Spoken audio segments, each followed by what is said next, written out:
welcome back to Off the Beaten Quest Campaign 1. We are going to jump right back into it. This is session 70. The cold runs deep. We thank you so much for joining us. There's a lot of D&D podcasts out there, but we're the podcast that's on the secret menu. So we are rejoining our adventurers that had experienced a lot of interesting stuff on the ship. They've already got an interesting message from Amar. We saw a lot of bonding with new NPCs, new people on the ship, as well as some fun with some parchment football. And towards the end, Elliana sat down to meditate and had an interesting vision that left her unconscious. So the group was struggling to figure out what to do with that, and we are going to join back with them right in that moment.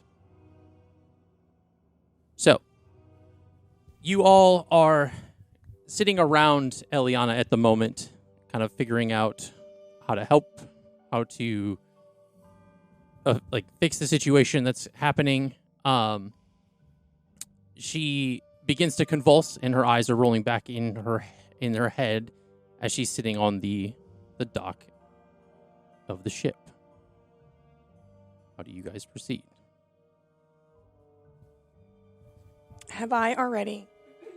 Has Ira already casted aid? Yes. Okay. And Jax and everyone's arrived? Yes, we're all here. Okay. Healing's not working. What? I don't know what to do. I'm also putting weight on her to hold her down to keep her from acting like a fish going across the deck of the the ship. You could smack her really hard, and you just snap out of it. Are we sure that's a good idea? No. That's the only idea I have. I also have magical awareness. Has anybody done any of that? I mean, I detected magic, and she was rainbow sparkles everywhere. That's all I saw. I mean, do you want to give it a go? I You can. can give it a go. Yeah. It's better than just her convulsing and hurting herself. Okay. A magical awareness. And it tells you what type of magic it is? Yeah. As an action, awareness, perceive concentrated magic until the end of your next turn. You know the location of any spell or magic within 60 feet of you. That's not under total cover. You sense a spell. I guess it says you sense a smell. Oh, and you learn which school of magic it belongs to. Okay. So for this situation specifically, I'm going to implore a little bit of something adjacent. So I'm going to need you to make an Arcana check on top of this for now. Yeah, it's a check. Yeah, so you can guide her. Add a D4. There we go. Whoops.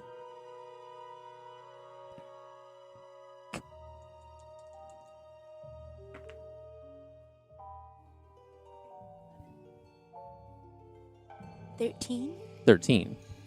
It's not. You don't detect that this is any type of school of magic per se, but you do detect a bit of celestial magic. It's celestial magic. Lukio's like, what? Can you do something? And Ira's looking at Lukio.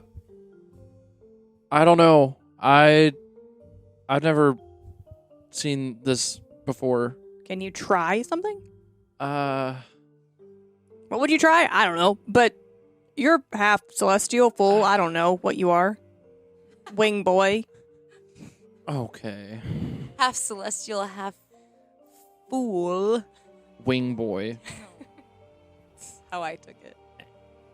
And while you're figuring that out, you see that the leaves that are in Eliana's hair are starting to kind of turn from the yellows and reds that are the fall colors are starting to turn to a kind of a brown and kind of brittle. She's wilting. I don't suppose. Well, I definitely don't want to use I have a potion of greater healing, but I don't suppose that's gonna. No. Mm. Not yet. Everything that I have is just gonna cause damage. Can anyone go celestial? I mean, Oh no. I could try to play something. I don't really know if that would really do anything, though. Because it's not like it's. Lukio's like, I got nothing. I don't know. Play something.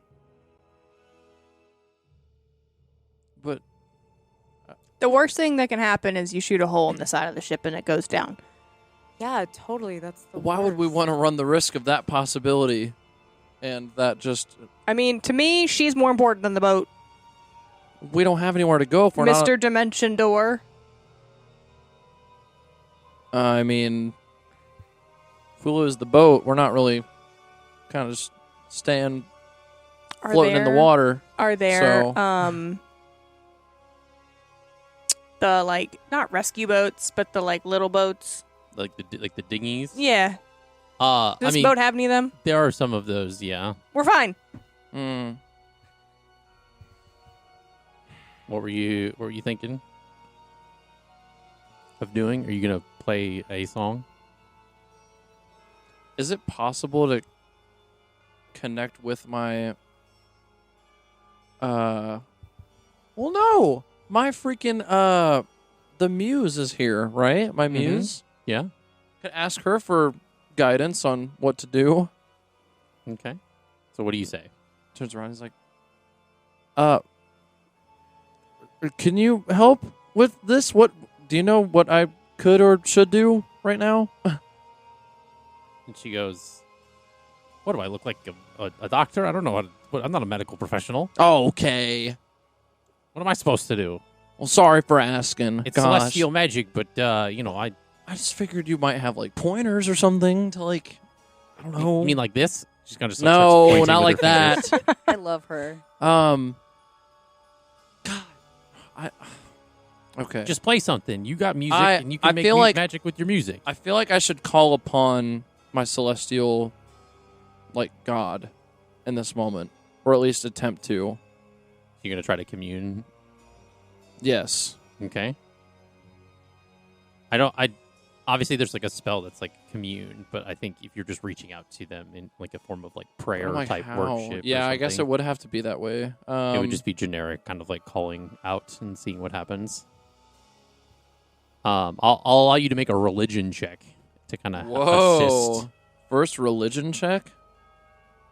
Is that canon? Does anyone know? I think Has that's anyone the else? thing- that might have been the first one of the campaign. I Anybody think so, done yeah. a religion check? No, I 70 don't know. sessions. We haven't had anybody do a religion check. I feel like I've done religion checks.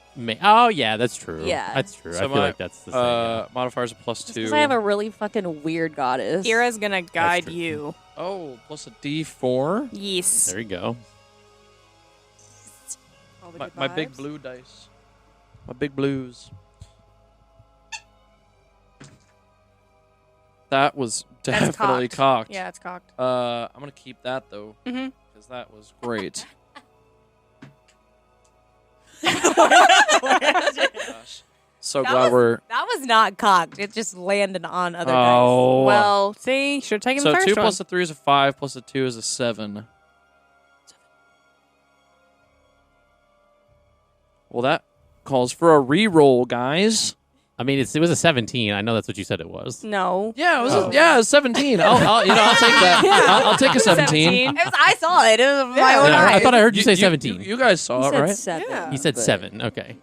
you know. Oh man. So with this, Why did you guys have to say anything? He said 17. I'm a dirty snitch. with the Yeah. 7, what are you attempting to say? Like, how are you reaching out in this moment? Did we? If we have established the name of whomst this is, I've forgotten the name. Oh. Morpheum. Morpheum. There you go. Yes. Lukiel gets down on the ground on both of his knees, but in like kind of like a where you're like laying on like the back of your legs, like with your knees. It's like you're like kind of like sitting on your feet, but like on your knees. Okay. Closes his eyes, puts his hands together, just fully just sending this And that gave me such. Oh my gosh, I should have done this way differently. We're already in this though, so I have to keep going. But he calls out to Morpheum, goes, Morpheum, if you can hear me, if you are seeing what's going on right now, I'm in need of help and guidance as to what I can do in this moment to help out my friend. And I don't know what to do. I don't know if I can do anything, but if I can, I need to know. Okay. He's flipping the fucking coin.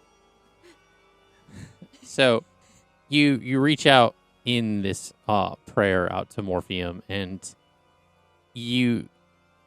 another breeze kind of rolls across the ship, Okay. and it almost feels like stronger than what a normal like gentle breeze would be, and you hear across your lute.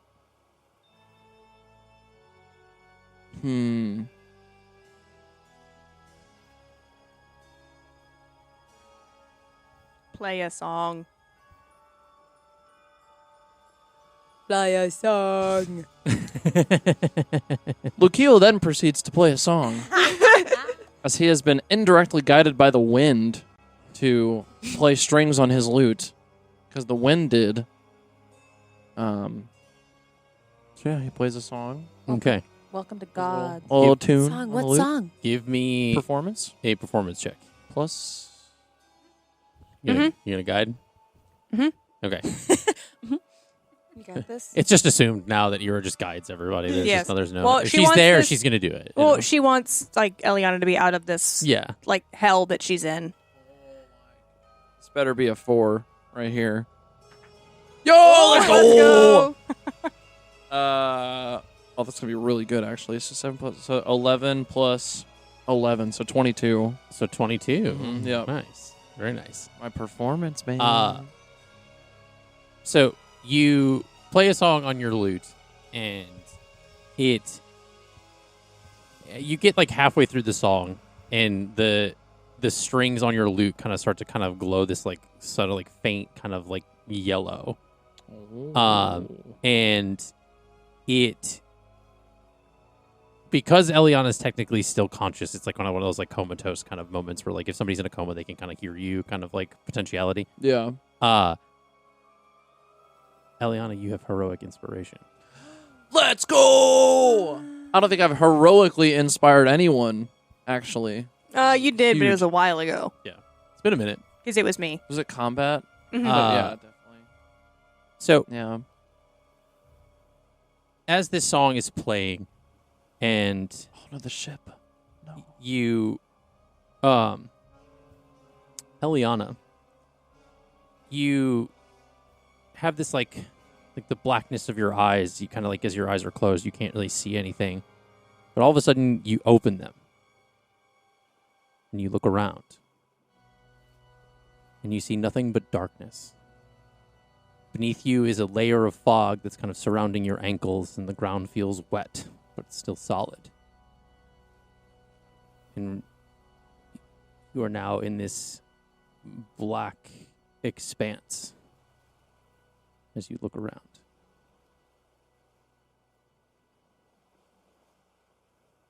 Hello? And the words kind of echo as you speak.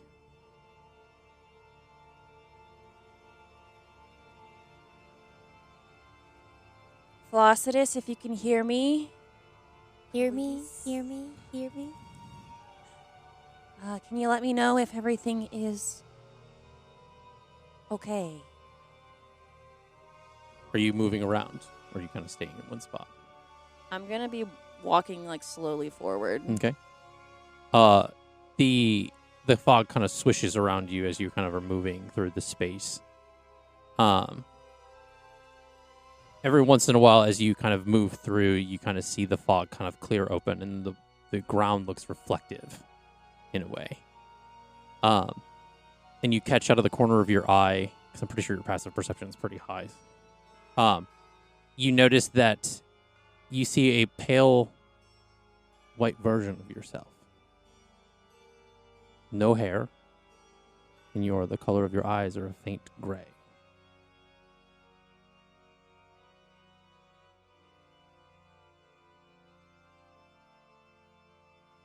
Do I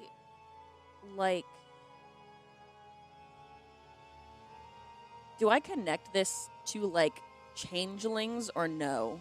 You said gray eyes and pale skin. I think given everything that you so it's pale white skin, Okay, pale white skin. and Gotcha. then the colors of your eyes, where there usually is a color based around whatever season, it's gray at the moment, and you have no hair, so you're completely bald. Okay. And I would say, give me a history check. Mm-hmm. Don't mind me just knocking shit over. That is an 8. An 8. Oh. I thought you almost said 18. Given that this is the history check was going to be based around your heritage itself. Mm-hmm. I think you had only heard about this in a sense, in familiarity, kind of as Eladrin elves or maybe even born, that they kind of don't adopt any type of color or color pigmentation to their skin or eyes, as they haven't gone into a form yet when they're first born. So you've kind of equated it to kind of almost being in between.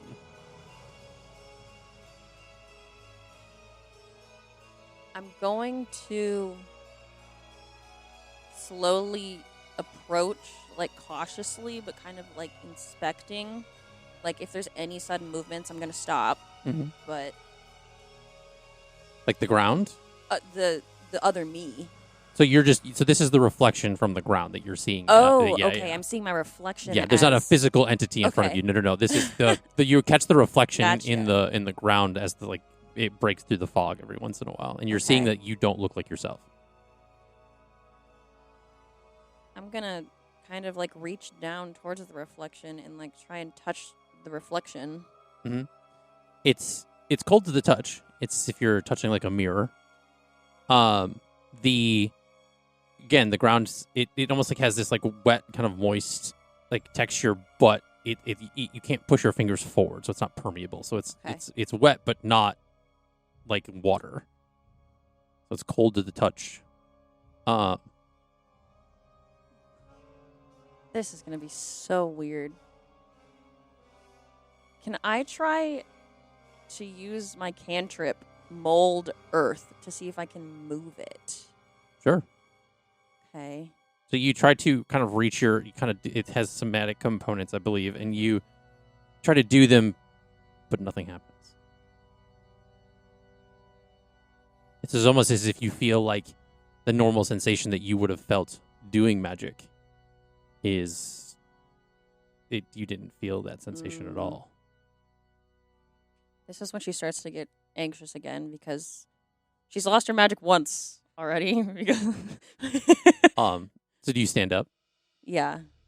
You stand up, and She's gonna look at her hands. yeah, you look at your hands, and you see that your skin is very much so. It's a pale white, kind of almost like porcelain, devoid of any kind of pigmentation. Almost, like I said, seasonless.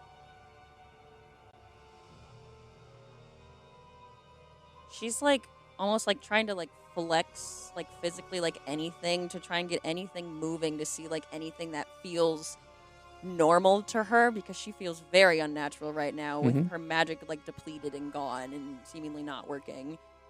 But You try to do that, and it's as if you're it's almost like there's kind of not a lot of sound either. The vocalizations, it's almost like you're in it's one of those soundproof rooms where you can still hear yourself making noise, but it's almost like the sound doesn't carry, except for when you were speaking and it was causing some echoes. You do hear every once in a while, kind of off into the distance, it's this faint echo of a cackle-y laugh. yeah, okay. And you turn. I would think you're trying to look around to kind of Yeah. see the source of this Just laugh. I have an assumption of who it might be. And you see off in the distance, kind of poking up through the fog, a single flower. Is it fucking looking at me? No, it's behaving like a normal flower. Okay.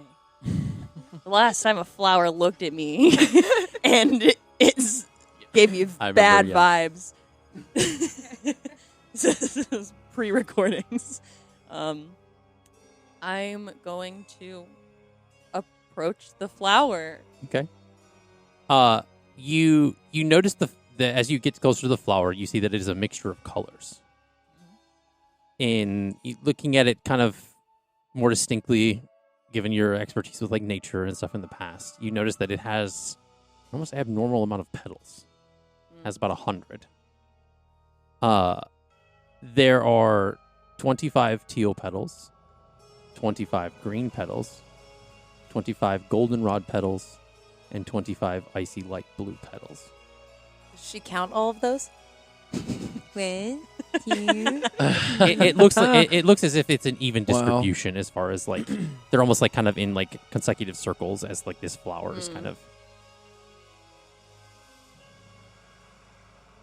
I'm going to instinctually reach for the golden ones and like try and touch them to see like what, if anything, happens. You at the moment you reach out to touch it, it kind of like begins to float upwards in front of you, like kind of coming up off the ground. What would be called ground? Try to catch it. So you grab it. Yeah. As you pick up the flower, you all of a sudden the darkness around you snaps to this like blinding like white light as you're kind of like shielding from it, and as you kind of open your eyes again as it adjusts to the light. Describe to me your family home. Whoa. Justin, I was not prepared for this. Oh, man. I feel like her family home is... She comes from a family of druids, so her family home is probably very flowering, vines crawling up the walls everywhere, hanging plants here and there, a nice sunshine coming in through the window maybe, if the windows are like left open. A very cottagecore house, if you can imagine. Okay. Okay. You are still holding the flower in your hand. And you notice that one of the petals falls off. And it kind of just like into like this like dust as it hits the ground. What color? It was one of the teal ones. So it kind of is like coming from the center and kind of going outward. Back on the boat. Yeah. About an hour has passed. Jesus. What? And she's still just Wow. seizing? She's still like this. That's a She stopped long seizing fucking at this seizure. point. Yeah. She is Okay. now like kind of almost a little bit limp. How is she breathing? Ira has put her cloak over Elliana. Yeah. Okay. Are you going to check and see if she's still breathing? Yeah, 100%. Like For every sure. 30 seconds. So Ira's going to take out one of her daggers Okay. and put it under her nose to just see if there's like any I would say condensation. I'm going to have the four of you as well as Jax make a medicine check. I was thinking that, yeah, the medicine check. I cannot guide anyone because I am guiding myself. Love you, Fair. sorry, bye. I don't know if I can bardically inspire Jax got a myself. 23. 17. 17. Nice. 18. 12. 12. 17, 18, 12. Jax got a 23. That's it. Was Lukiel got a roll? I was just trying to check and see if I could use my bardic inspiration for my own roll, but I don't think that. I mean, if you can bardically inspire Ira, and then she can guide you. That way, she doesn't use the guidance on herself. I already did. Oh, okay. I'm just saying. Oh. In the future, You can trade it off, I guess. Fair enough. That's actually really funny. Oh. It was like hovering. It was like about to hit a 20, but then it went to a 4. 4. Yeah. Uh, That's great. So Jax So good. kind of kneels down and kind of grabs her wrist, or kind of her wrist, and then puts another hand on her neck, kind of almost like to check for a pulse. You use your knife to kind of see if she's still breathing. Mhm. Does anyone panic when Ira goes to Elliana with the dagger out? Yes. No. Luke Heel literally straight up, because he says, "Ira, what are you doing? Why do you have a dagger? What, hello? Like, Let me teach you a cool party trick. what And do you then mean she- part? This is and then she you're holding a puts- knife. And then she puts the not sharp edge against her top lip Mm-hmm. and Okay. shows Lukiel that Elliana is breathing because there's condensation hitting the metal of Hold on. the dagger. Don't do my job. Well,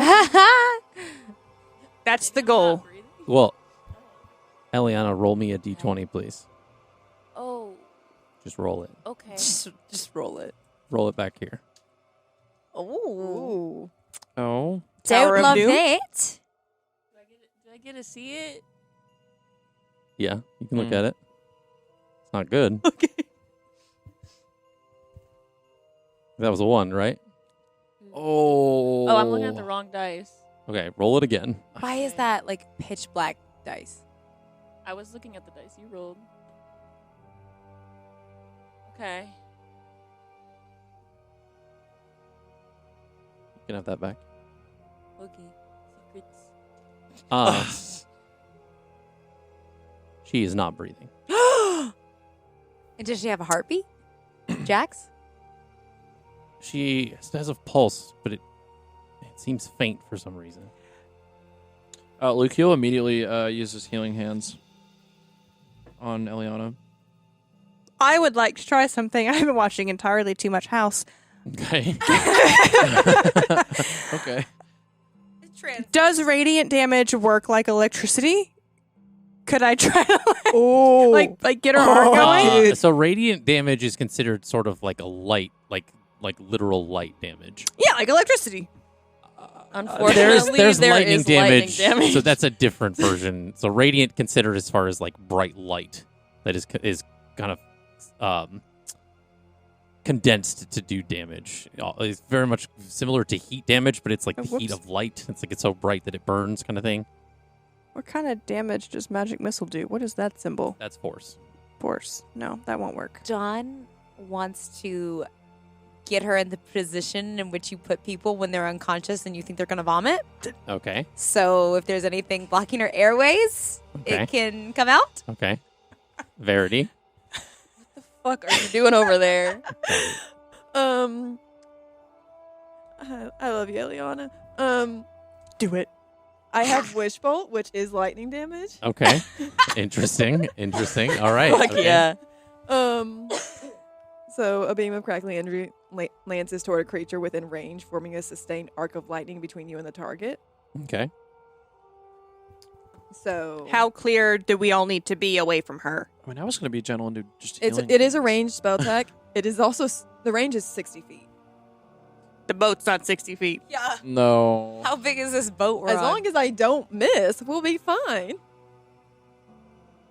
So I don't think it like Witch Bolt spreads out in a range. You can centralize it on a point. It is. It's towards a Ah. creature. So Okay. you essentially centralize it where her.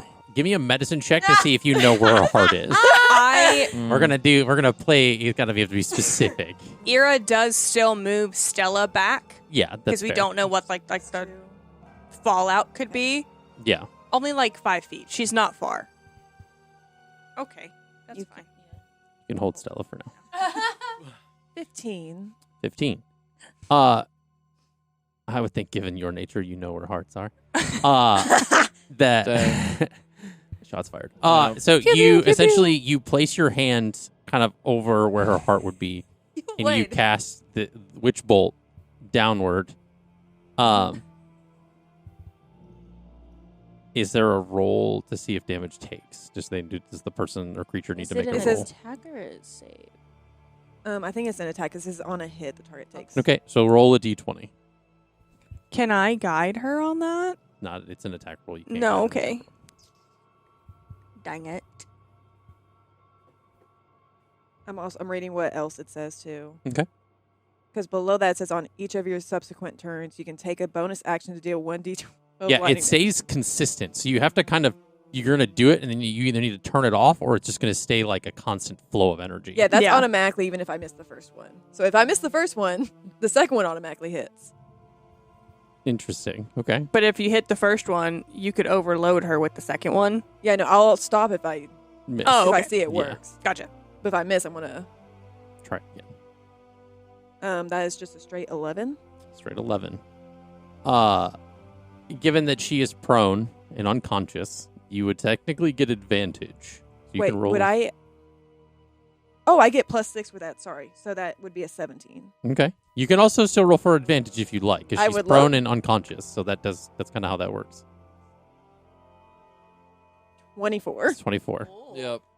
So essentially, it's very much like a, like, you know, as it shoot this energy into Eliana's paddles. chest. Just kind of like jerks forward before kind of falling back to the, you know, like onto the deck, kind of how like a person would if they were to, you get the paddles. And Jax kind of gives it a second and then reaches back to check her pulse again. Make another medicine check. Anything?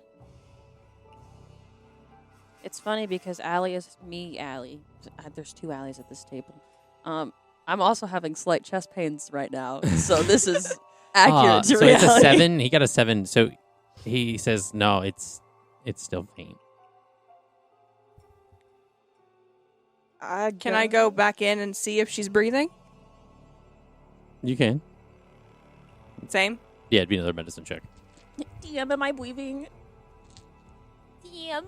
He just fucking looked away from me. My He's gonna breezy. kill me now because I said that. Nah. And she's done. And that's the end of Eliana, guys. 11. It's been He's real. still not breathing.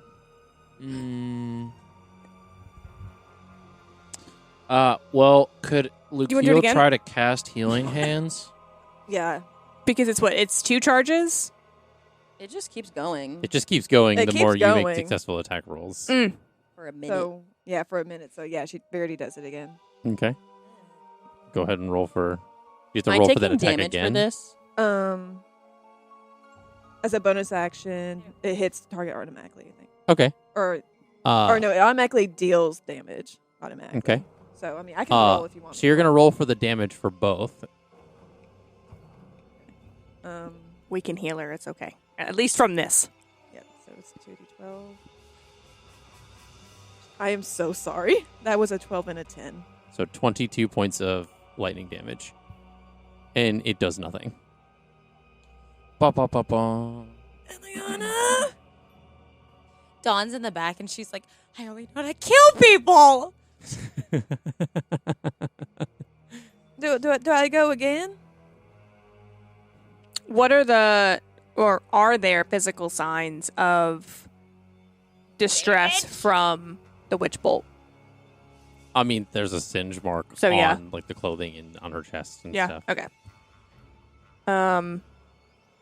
So now, Lukeil, if you would like to heal her, see if that works. I'll try. It's only 3d4, so Ideas don't have to work. It's just important that you try. 8 total. Plus, or would that be? No, that wouldn't really be. Well, no, just that. Just 8. So 8 points of healing. So 8. you take 8 points of healing, Eliana.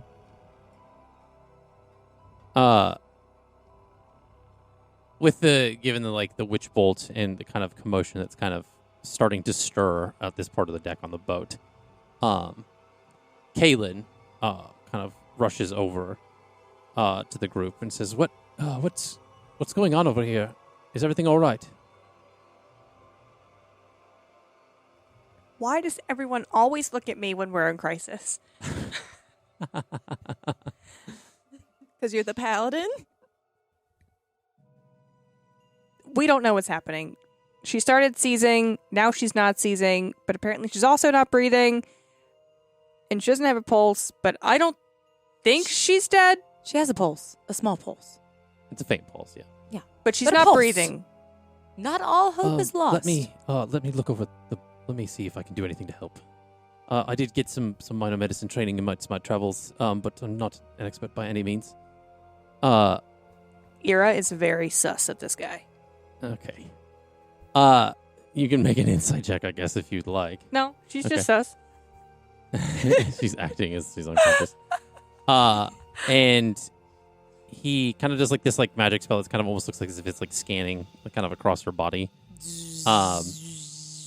It's almost like similar to detect magic, but kind of almost like it detects like vital signs and stuff too. I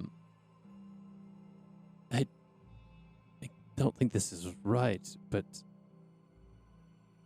I'm gonna need you to roll me another d20, please. See, when you say D20, but like not a check, I get like. Yeah. This time I'll make sure I'm looking at the right dice. Okay. I don't. She's, I guess, alive, but not at the same time.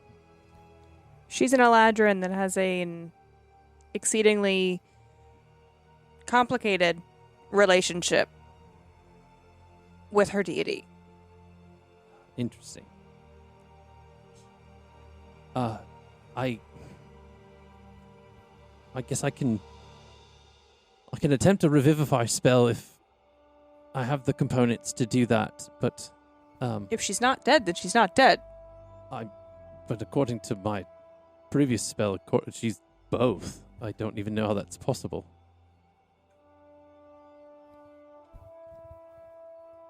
Stop looking at me.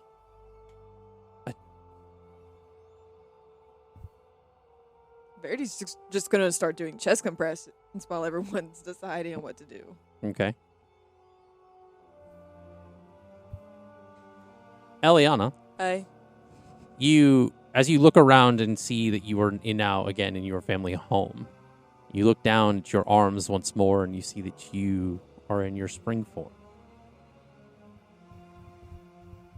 And you see that your mother, Freyona, is in the kitchen cooking. And next to her is her wife. And she turns to you with a smile and says, "Is everything all right?"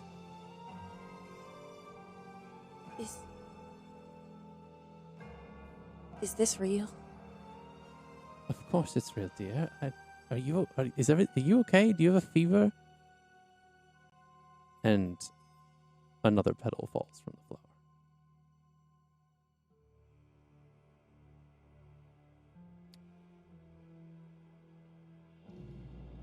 You see your sister, Lillian, enter the room in her autumn form. And she sits down at the table. She's probably just being weird again. It's fine. She's kind of always been a little out there, but Our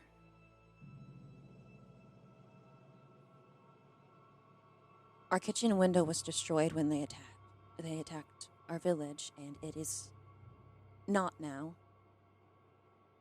Freyona and her wife look at each other and said, "What?" Like they look at like over at the window and then back at you. It's like, "What do you mean? Who attacked?" This isn't real. And the sun that's kind of coming into the window of the kitchen and everything, it's just like a normal peaceful day in your village. You get a sense of familiarity with what you're looking at. And the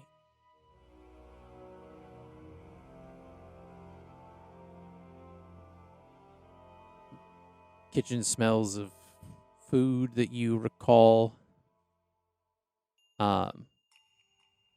This is almost as if you've been here before.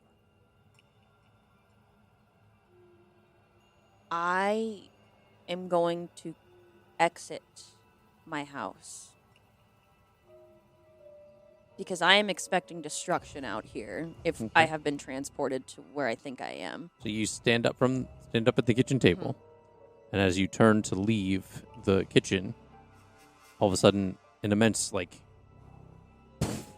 comes off at the distance, and the ground kind of rubbles, and it kind of shakes the whole house. You hear the clanging of glasses and the window panes kind of moving and stuff, and Freona turns towards you as another large and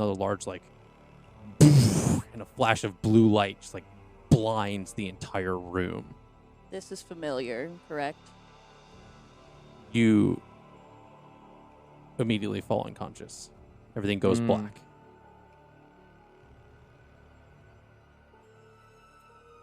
A short time later, you come to, and you're sitting underneath some rubble of your home that's now been destroyed. There's more blasts heard in the distance and screams of different people, just men, women, children. The sounds of growls and the clanking of bones and armor in the distance. Freona grabs your arm, and Grenimir pulls off the piece of the home that was atop of you. And she has Lillian with her. And the four of you flee from your home. As you're running through the village, kind of away from the source of all of the noise and chaos, everywhere you look, there are broken homes, dead bodies, skeletons, zombies still attacking people, stabbing them. There is an evil voice ringing out in the air behind you as you guys are running away from this direction. And it's yelling out a name that you don't recognize. You hear, Selindor!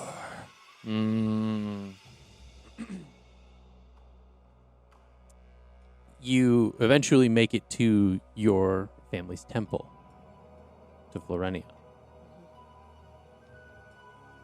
And you all bunker down inside, and your mothers begin to barricade the door and shut you all in.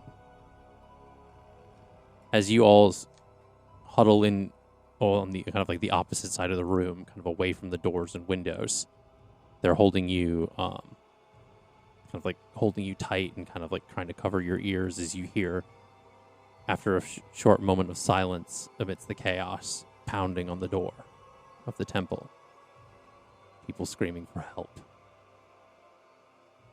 Screams of pain and hurt as Freona and Grenimir cover your ears and kind of hold you all close as all of you are kind of trembling in this moment.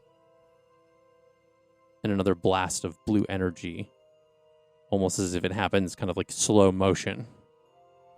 You kind of peeking out one of your clenched eyes. There's glass, all flying kind of debris nearby through the windows. There's window, glass, wood, stone, bricks, dirt, flowers all cascading through, all just as if time just all of a sudden resumes, and the whole place is a tornado of blue magic and shrapnel. More pieces of the temple fall all around the family, and you are struck once more and fall unconscious. Back on the boat. Hey, guys. Welcome to my backstory. Kalen has his hands kind of over Eliana's body. There's a force field of this kind of bubble of light bluish kind of green energy that's kind of surrounding her as he's kind of got both hands kind of out.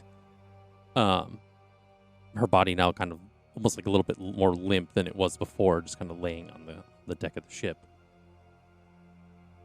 You all are just kind of standing around him, waiting to see what happens.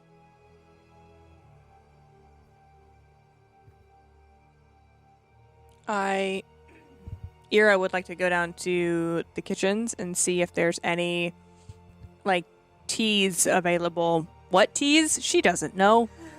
Okay. She's like, this bitch likes tea. She likes tea. Maybe, like, we can Anything make made from her a the nice earth? little chamomile tea and that'll Bathe wake her in right it? up. What are you gonna do with it? Lavender's also good for stress.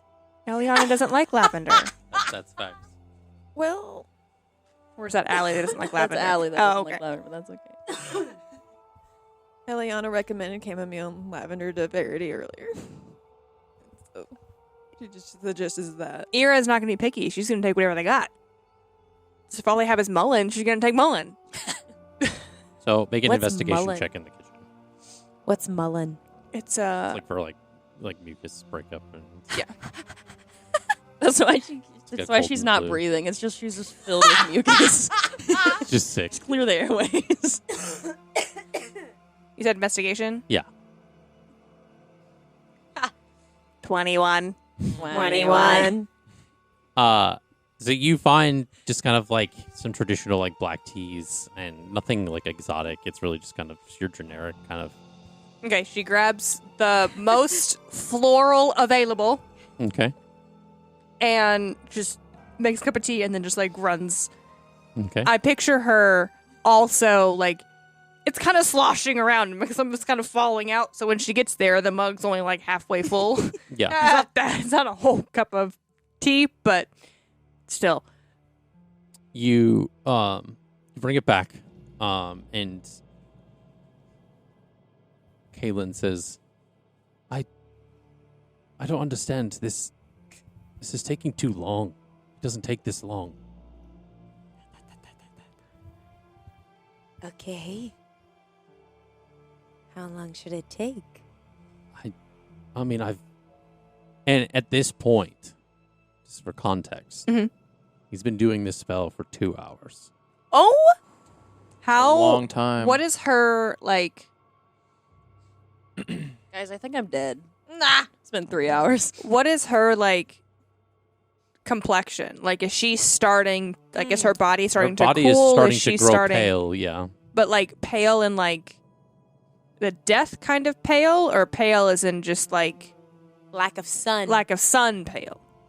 You can make a medicine check to determine that. Well, I'm a That's so hard too because like Elliana doesn't have a regular skin tone. Like she's colorful.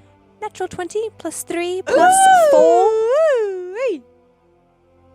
It's not like in a good way, But it's not death. but it's not death. So I It's don't. like a sickly pale versus like a dead pale. So good thing I have Teeks. I don't think she's dead. Good thing. Can someone prop her up, kind of? Maybe? Just so she's not. Well, you can't move her from while I'm doing this No, spell just like, because I only can do this once. well, clearly it's not working. I'm trying. I'm doing what I can. Yeah, no, keep doing it. I appreciate your tea. It's a great thought. We will make that the next What, step. Lucio? I have an idea. What's What's your your idea, idea? Lucio? I am wondering if I can cast. Let's see. Leoman's tiny hut around Elliana and what's his name? The dude Kaylin. doing Kaylin, so that it could be contained, like the actual like. Yeah, you can cast it around them. Yeah, So that way, there's no other elements outside of that that's going to affect. deterring it. Yeah. Yeah. The So hot box spell. I suppose. believe the tiny hut doesn't necessarily stop like magic from going through it. It like prevents like attacks and things coming into it. But I don't know. I'd have to double check that to see if like any outside influence is like cut off. I guess it's not like a Yeah. what's it called? Like a anti-magic chamber almost. Like, if a god is interfering, it's not going to stop the god right, from it's not interfering. gonna. It's not like a signal blocker. Yeah. What's it say? It says You're spells. dead. Shh. What do you What did you say to me? Said you're dead. It says that spells of level 3 or lower can't be cast through it, and the effects of such spells can't extend into it. Interesting. So Okay. yeah. Okay. I'm gonna cast it. All right. I'm gonna need you to roll another d20 for me, please. Just because, like, if there's any exterior elements that can be messing with this in any capacity, I want to try to keep that from happening. Okay. The spell ends, Okay. and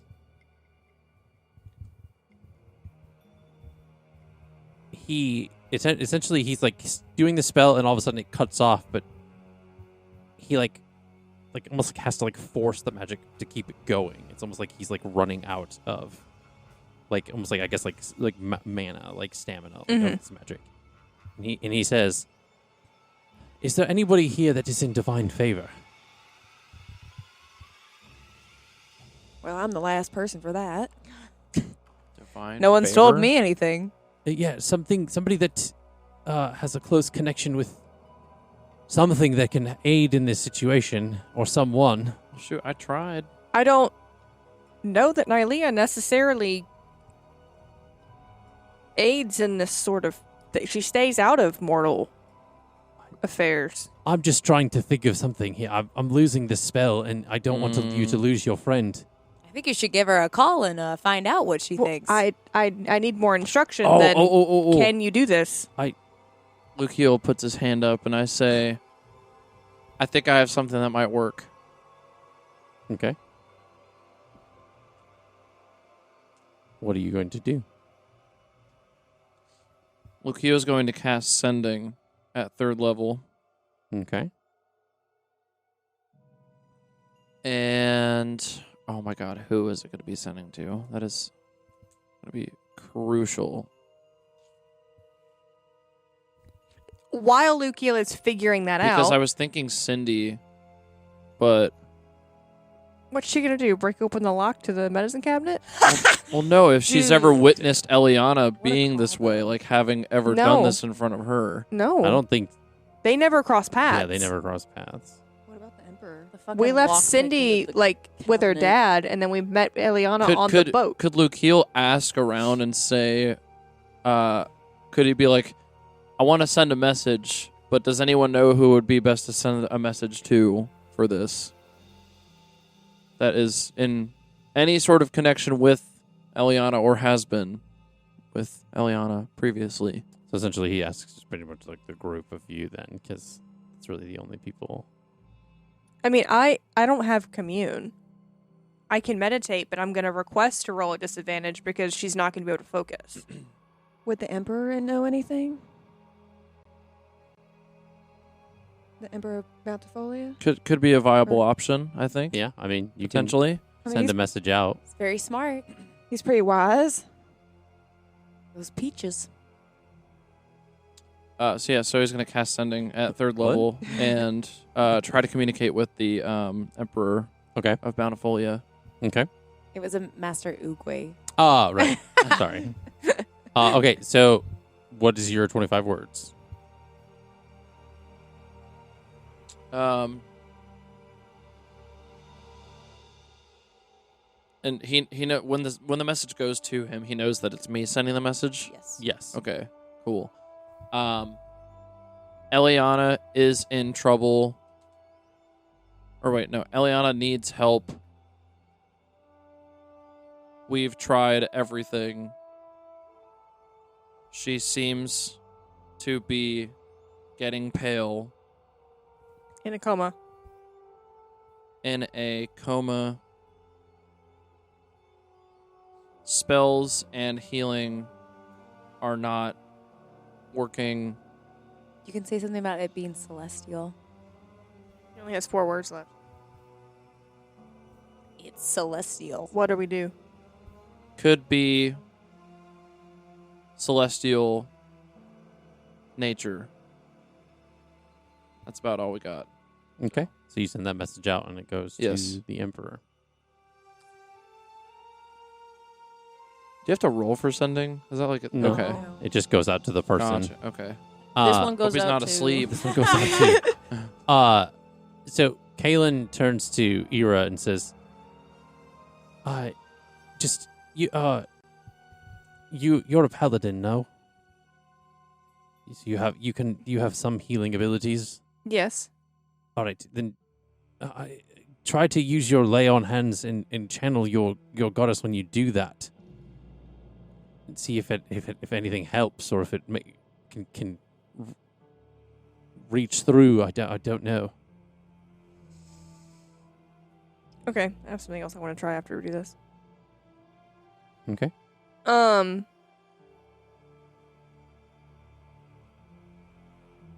Yep, so she goes down on her knees. Kind of getting beside him. Well, she's gonna be like Elliana's head is like in front of her. Okay. And she's gonna put her hands on either side of Elliana's shoulders. Okay, so you're kind of at So like just, the like, tip. You're kind of like here. looking down. Yeah. Down the body. Okay. Mm-hmm. You put your hands out above her, and you kind of almost like kind of close your eyes to try to like Mhm. commune with Nylea as you're doing this. I'll need make a religion check for me, please. I'm gonna guide, and while I guide, I'm going to have Ira lower her head Okay. to be touching foreheads with Elliana. Okay. Aw.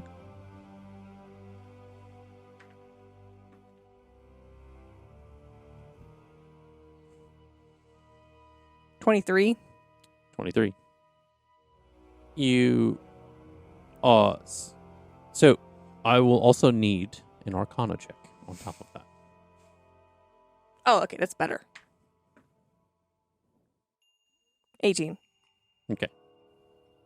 You do this and you hear silence at first, then you hear a voice kind of echoing through your head that says, I will not interfere with other gods.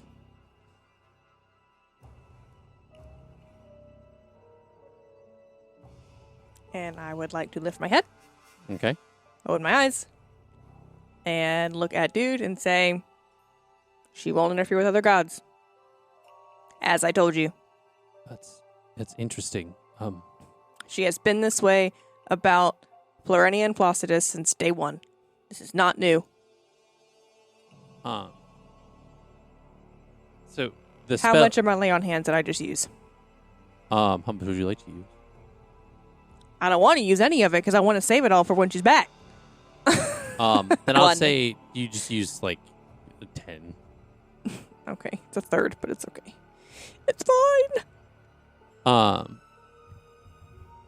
So the spell ends up cutting out. So it ends. He Mhm. has to like kind of undoes it, and he kind of like sits back. And he takes his arm and he kind of wipes the sweat off of his brow. And with your passive perception, you notice a bit of like his tattoo sticking out from underneath the bandage Mhm. on his left arm. And it's got like some like lime green-esque like line work that's like kind of a couple lines that are poking out underneath the bandage that you see. Is that color relevant at all to her? Does she know? Would that have like done a thing in you her can make a brain? history check.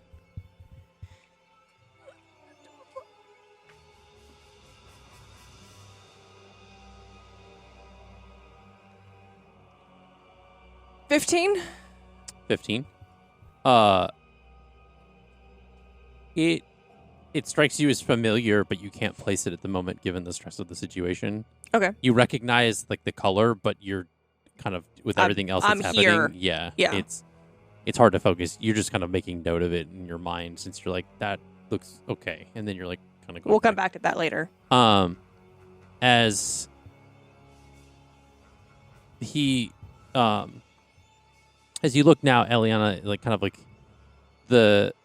the hut as well as the spell bubble kind of all end, and Elliana now is on the laying on the dock of the deck of the ship, and is growing pale, and her lips are starting to turn blue. She is breathing once more, but her body temperature isn't raising. She is still unconscious with a weak pulse. Dawn would like to This is gonna sound stupid. Like, take off part of her armor and lay on the ground and have Elliana lay on top of her so that she can maybe get some warmth back into her. Okay. And then Little spoon. she's also going to Probably are really furry. You are a fur boy. yeah, so I'll try and give you some heat. I might even wrap you up, like, I might like Little potato. like Yeah. a little potato. And then I have like speech of beast and leaf, so she's like practically made of leaves, which literally can only convey ideas. But I'm gonna convey an idea of come back to us. Okay. Oh, I And love that's that. That's actually really cute. That's, really- not yeah. stupid. That's Yeah, cute. That's good.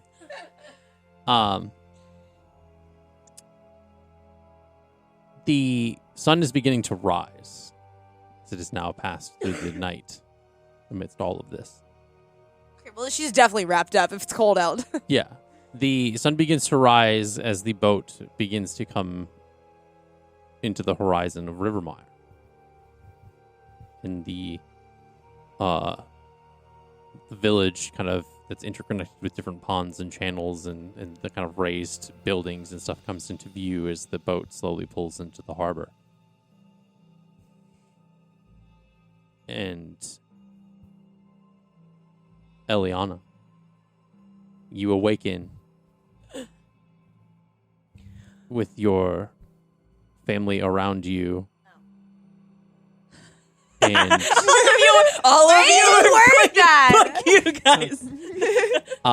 in the remains of your family temple, Yeah. temple to Florenia, as you see this, you're kind of laying on the ground and you're looking up into the sky. You see a kind of almost like a faint like silhouette of an old woman, eyes glowing like a faint white, almost like a giant in the sky watching as your mother helps you up off the ground. And you kind of look up to the sky to see if it's still there, and it's gone. And you look around at the remains of what once was the temple to Florenia. And the flower that you were holding. In total, is now missing 10 petals.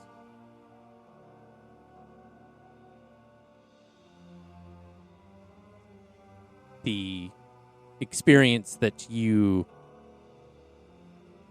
are now reliving is that of anguish, pain,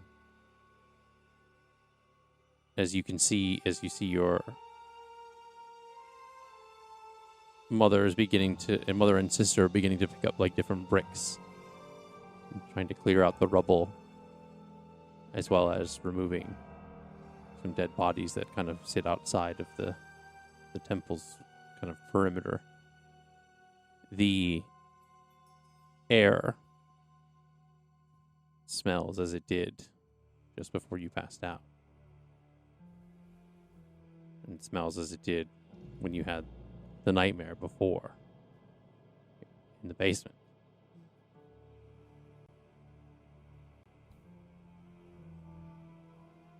The now ruined town, your home, as you begin to help rebuild your temple, and the hollow feeling that exists, knowing that what once you had cherished is now desecrated. It almost feels empty, almost meaningless. The rest of you sit on the boat as it enters Rivermire and slowly docks in the harbor.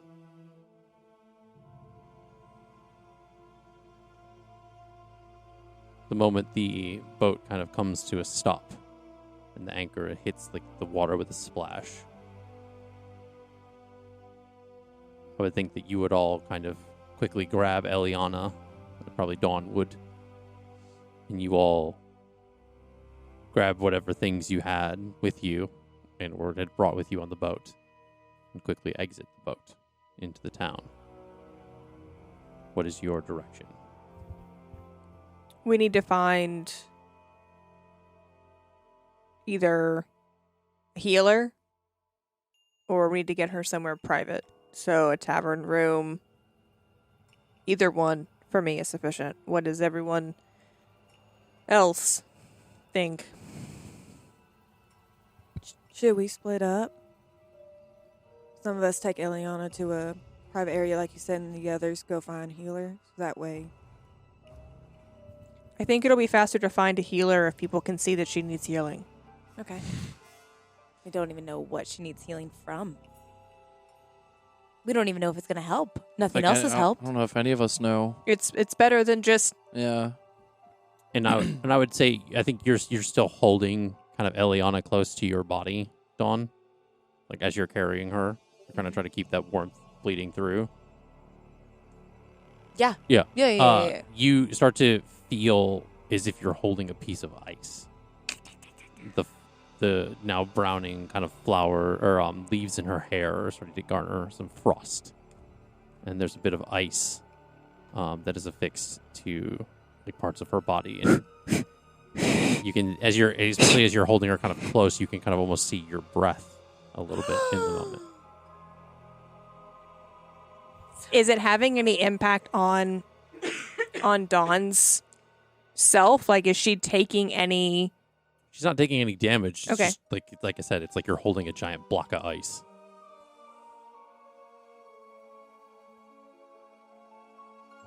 Okay, let's go to a healer.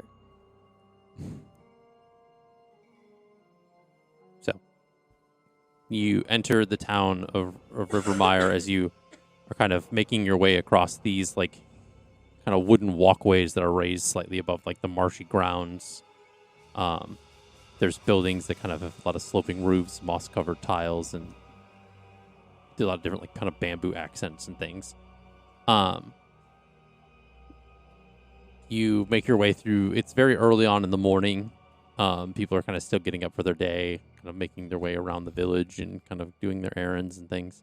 There any like early morning like open like patisseries, taverns, like Urgent restaurants? cares. Well, like restaurant like where people are like open already, so like we can go in and like ask like where a healer would be. You can ask, there are people that you pass by. They don't seem like unfriendly. They're not like kind of. Does anyone seem alarmed by the large 8-foot pink figure holding? Yeah, not as The- much as you might think. Just a little guy. Ooh. Ooh, not as much as you might think. What do you mean? Dawn's not going to cause a scene and just start screaming for a healer? No, you heard him. Not as much as you might think. Ding, ding, Yeah. ding, ding. That was thrilling. The villagers make up of mostly of like humans, halflings, grung, amidst like kind of some other different kind of races that amidst like around this area, but yeah. So there are places that are starting to slowly open up. It's early enough that like general stores and things like that might not be open, but places like taverns and things like that could potentially be open this early. As those are like a lot of places that like serve food and things like that. Are there any just like stalls? Not like any food stalls that are in like the streets or anything. Just merchants. It could be fish. I don't- You do pass by some places. It's called Misterin's Apothecary and Medicinal Shop. That's where we're going. We're going there. There is That- a nope. Willow Wares General Nope, Goods. we're going to the apothecary. They are not open at the moment. It's like kind of dark inside. And that Is there's The there a apothecary? residence? none up above top? it? No. You just break it upstairs. We need help.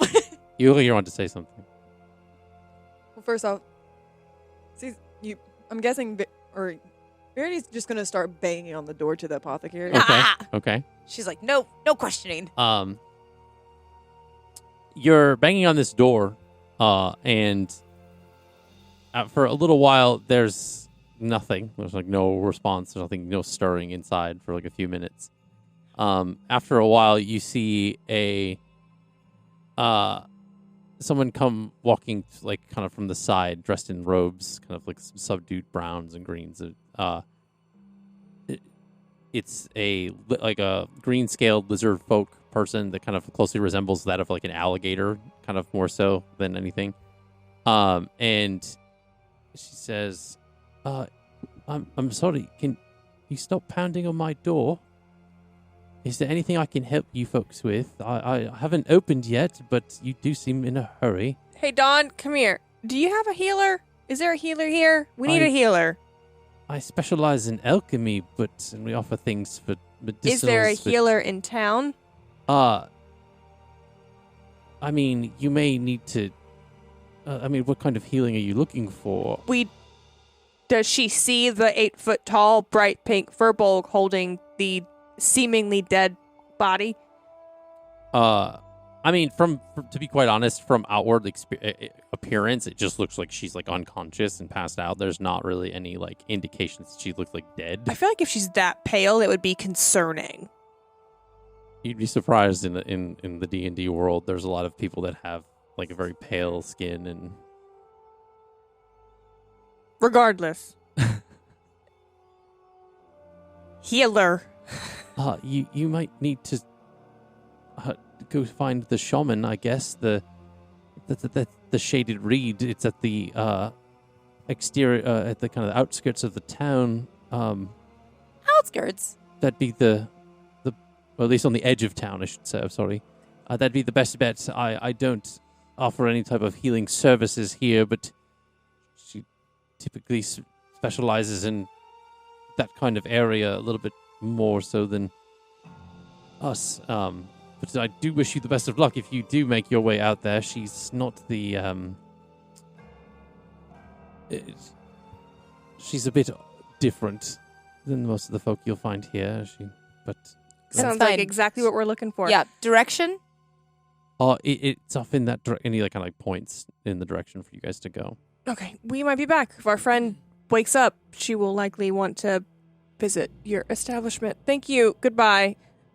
Okay. Turns on a heel and just goes. Okay. And we all... Are we running? Yes, we all We're running. break out into a jog and or run. I just spread my wings and fly. Just I would flies. think that, Yeah. that Alyar's probably flying with, like, close Oh, to yeah. Lukiel. Mhm. Okay. Did Lukiel ever get a response from the Emperor? He's like, That's "I'm so snoozing." true. Oh, no, not yet. Did he Damn. just Left fast on asleep, sleeping? Yes. Yeah. You're sleeping. So you guys are making your way to the shaded reed, kind of rushing Yeah. through town. People are looking at you a little bit weird as you guys are kind of like the only ones Fair. specifically running through town. But we'll pick up on that in the next session. Thank you guys so much for watching. If you haven't already, please follow, like, subscribe, do all the things on all our social medias so you can stay up to date on all the releases and all the new things that we are cooking up here at Off the Beaten Quest. Otherwise, thank you so much, and we will see you in the next episode. Bye.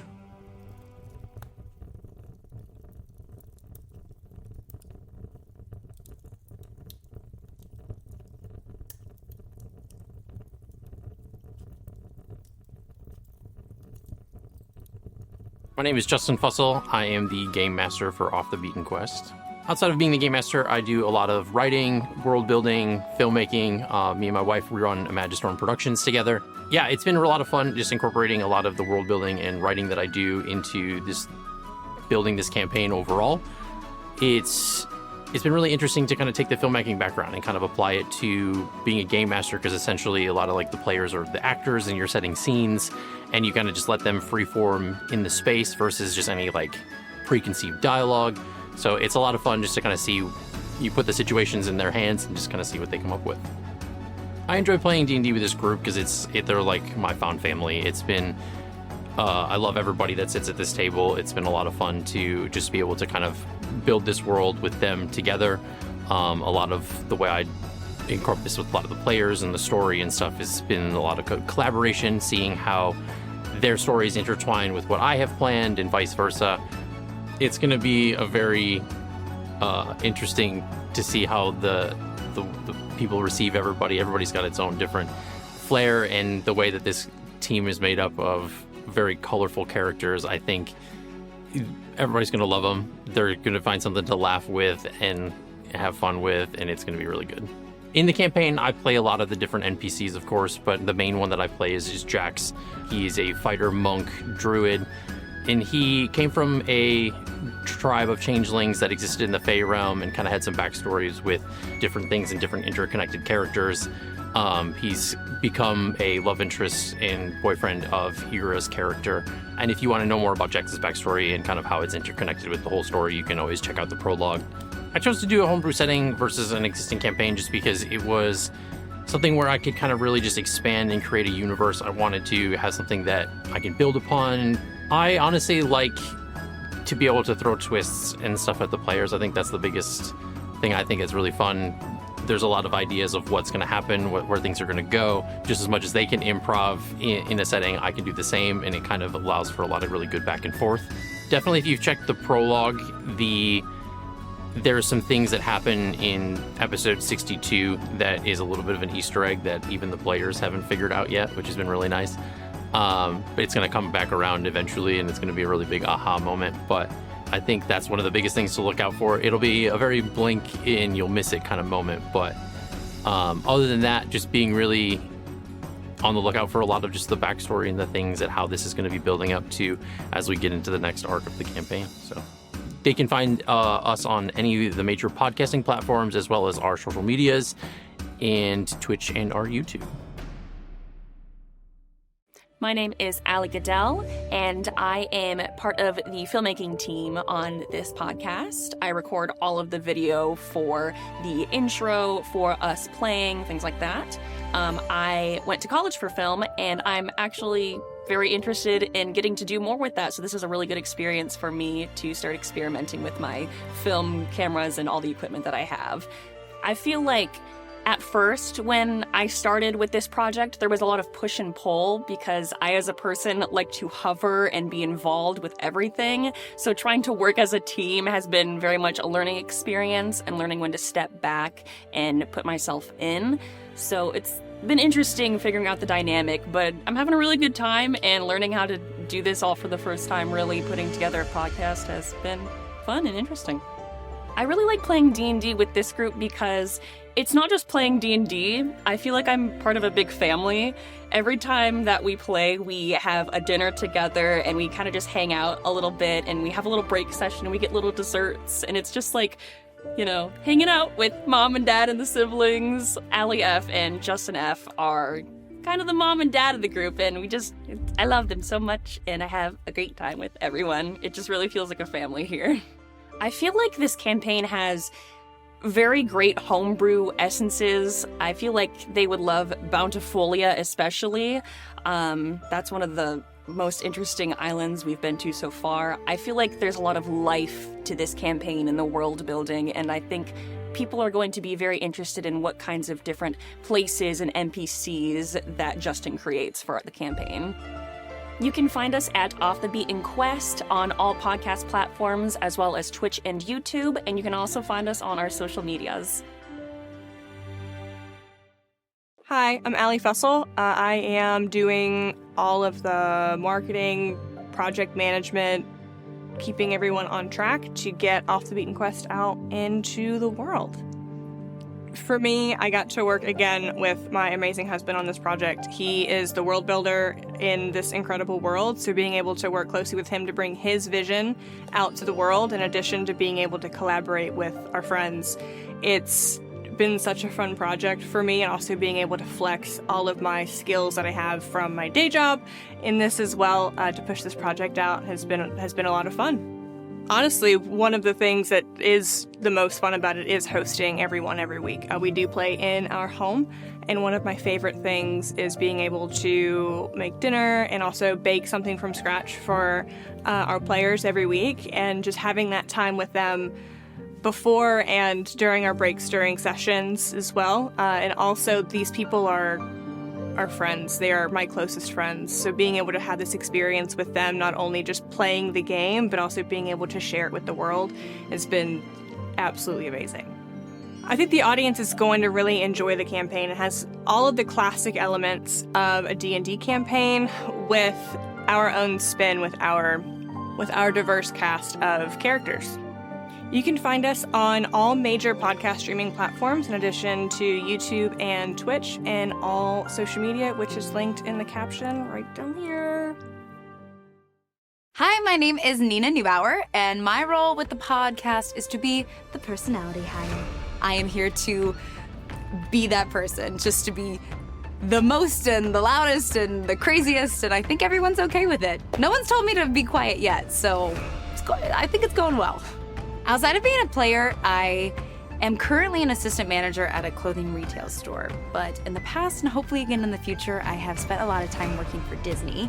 I've done it in the US and I've also done it overseas in Japan and China, which has been the most wonderful experience anyone could ever ask for. So fingers crossed I get to continue to do that, and I want to continue to perform in some capacity. It's just finding out what that looks like in the future. What I enjoy most about playing with this group is how serendipitous it was, because I actually came back to live in the US after living in Japan for a little while, and I unpacked my D&D dice, and I got really emotional that my last campaign had ended, and I was really sad. And so I literally hopped on Facebook and made a post that was like, I'm a fairly new player, I'm really looking for another campaign to join, blah, blah, blah. And I got connected with these guys, with Justin and Allie first. And then it turns out that everyone's wonderful. They're so hospitable. Allie makes dinner all the time, and she always makes a treat. Justin builds this entire homebrewed campaign on his own, so there's a lot of work that's done in the campaign, and you can see it, and it just feels like a wonderful community and family that we get to come together every single week. That, I mean, completely found out of the blue. It feels like it's supposed to be. We all bring something different to the table, which makes for such a good group. And so everybody will have something or someone to relate to. And not only that, but honestly, one of the things that I love about playing D&D is inside jokes. When I do explain D&D to people, I basically am like, it's an improv game of fantasy where we just do a bunch of inside jokes all the time. And that's something I think the listeners will enjoy, is being a part of all of those inside jokes together. You can find Off the Beaten Quest on all major podcasting platforms, including YouTube, including Twitch, and don't forget to follow us on social media. Hello, my name is Noah Dockery. I am in charge of all of the audio things that you hear in our podcast for Off the Beaten Quest, as far as the processing, mixing, and mastering of all the audio. Outside of being a player, I am a musician. I am a singer-songwriter here in Nashville. I am, working on my own music in my spare time, as well as, networking with other musicians, as well as networking with other enjoyers and consumers of D&D content. This is my first ever dedicated audio project, as far as, something that's outside of music. It's my first time involving myself with sort of this like podcast format, if you will. It's a little bit different. Some of that stuff that I've learned with editing and recording music is very much applicable to this scenario, but some stuff is a little bit, or has been a little bit unexpected, but not anything that I haven't been able to tackle. So all in all, it's been a lot of fun to kind of engage myself with something new. And it just kind of helps me to further my horizons, and knowing that, I can expand beyond just one sort of medium of content creation. So for me, what I enjoy most about playing D&D with this group, honestly, is that this is my first ever D&D group that I have been a part of, and it is my first time experiencing what it is like to be a part of a campaign ever. So this is all pretty much brand new to me. It is all, things that I've not really been exposed to before. I think that everyone that is involved, as far as all of our party members and all the characters and NPCs and the whole story just in general, is pretty captivating and pretty engaging. It is very unique, but it is also uniquely cohesive as well. So you can find us at Off the Beaten Quest on our YouTube channel as well as our Twitch channel. You can find the podcast on all major podcasting platforms, and you can find our socials at the links provided in the caption below. Hello, my name is Sarah Matlack. I'm kind of a flex role, and so I kind of jump from task to task, just wherever people need me, I'm there. It's been a lot of fun getting to work with everyone from various different backgrounds and personalities too. Getting to come together and create something magical, I feel like is rare nowadays, especially with this much inspiration that just comes from each other, and we get to kind of almost feed off of each other and kind of help each other out in that way, which is a lot of fun. I love the bits and how they keep circling back with basically every session. There's a couple that Lukiel and Dawn do throughout the sessions, and the bits, just the absolute laughter that comes with this group is what keeps me coming back. I think they're gonna have an absolute blast. Again, going back to the bits and the total chaos that comes from this group, it honestly surprises me every time, which is hard to do. You can find us on all major podcasting platforms, including our Twitch, YouTube, and other social medias. Hello, and everybody, and welcome back to Off the Beaten Quest. We are jumping right back into session 70, part 2. The cold runs deep. There's a lot of D&D podcasts out there, but you chose this one, and we won't keep you out after curfew. So you can bank on that. So we are going to be jumping right back in with our adventurers as we get into what is happening with Elliana now that she is confirmed alive, but we are still figuring that out as they head to the town of Rivermire to find the shaman. So without further ado, we are going to jump right back in with our adventurers. So you guys were last running through the town of Rivermire, kind of making your way across the different crosswalk. I guess crosswalks. They're like wooden bridges, kind of things over different waters. As you are trying to make your way towards the outskirts of town. What are we thinking? What are we feeling? What are we talking about?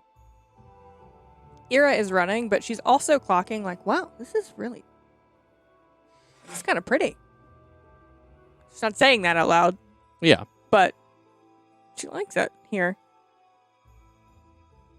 Okay. No notes. Dawn has no thoughts. She's Fair freaking enough. out. Fair Dawn, enough. just run. She got ice cube in her hand. Yeah, exactly. She's like, just keep running. Just keep running.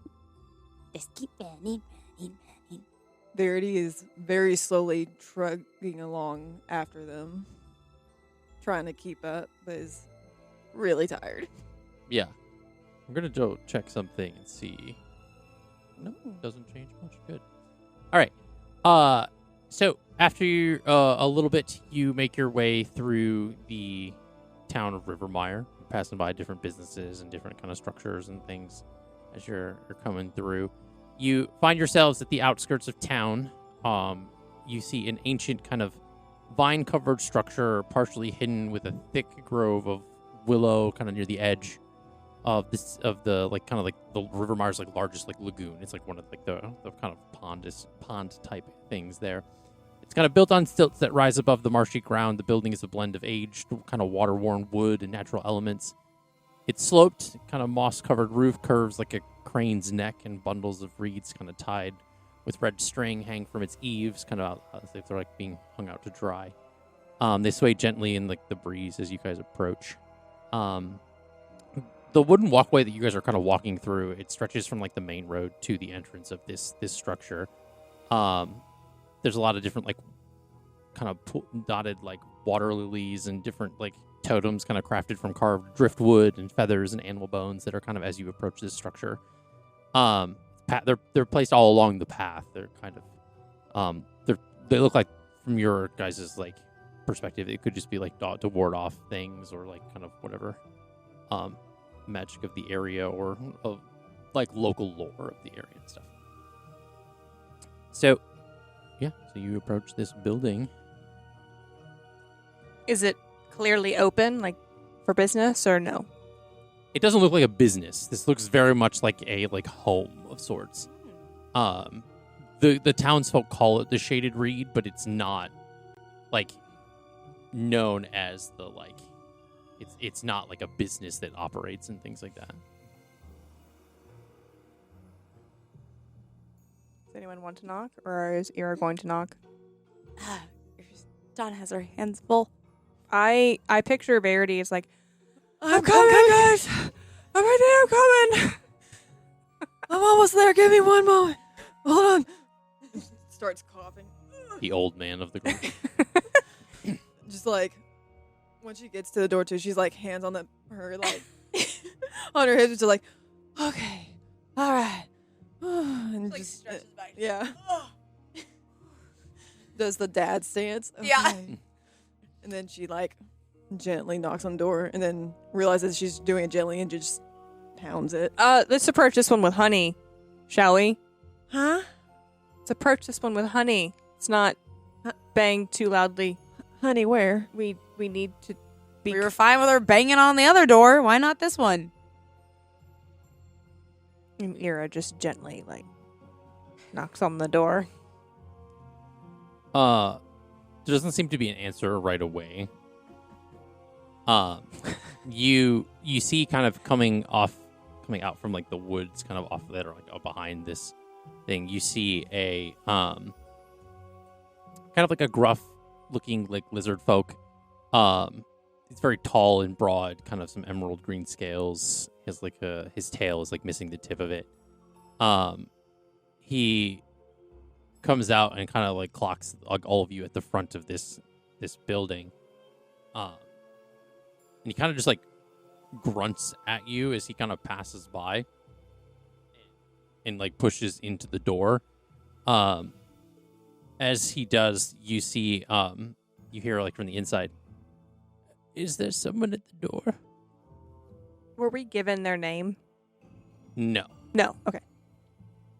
And you just hear like the lizard folk kind of like grunt, and he like tilts his head in like a gesture as you see kind of coming out of the darkness from inside, like kind of like coming into view, or at least the light of the day.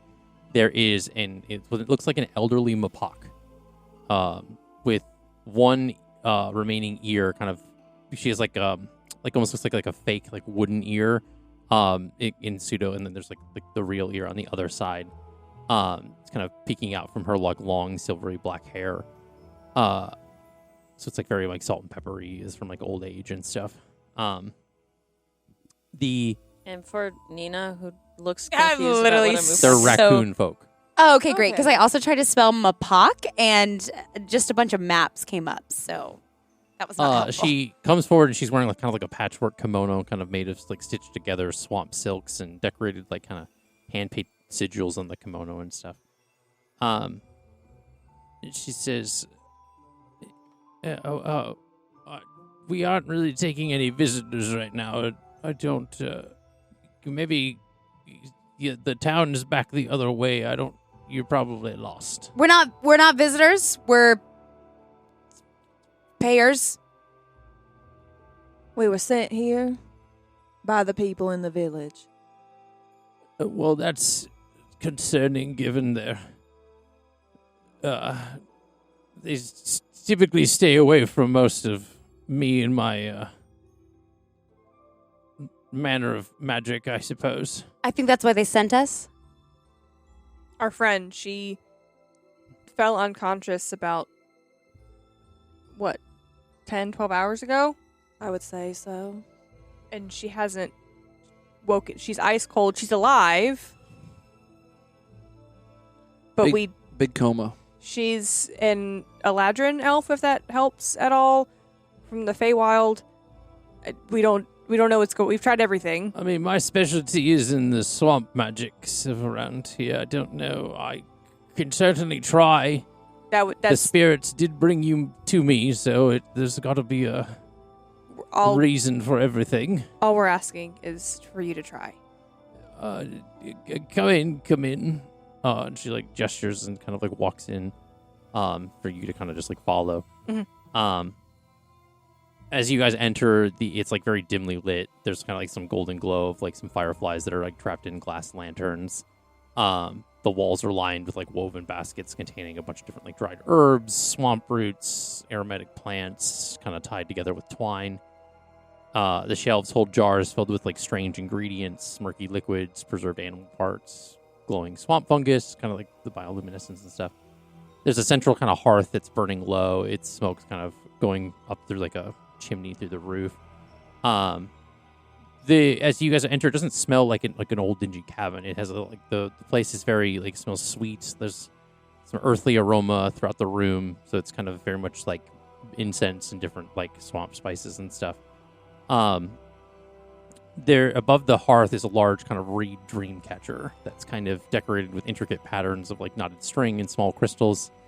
The floor is covered in a lot of woven mats and assortments of like cushions, allowing people to like sit and kind of like a more like into like sitting space. It's very much it's like a mixture of kind of like old school magic mixed with a lot of like Japanese customs and different like things. She come in and set her down here, and she kind of like gestures for you to like kind of like lay her down in the midst of like what would be like the sitting room of the area. Does Dawn put her down? Yeah, I would think. Does Dawn put her down? Is it like a cat? Yeah, she can put her down. Drop a dice. Oh, it's way under there. Yeah, it's in the middle. That's why I can't like get down there and click.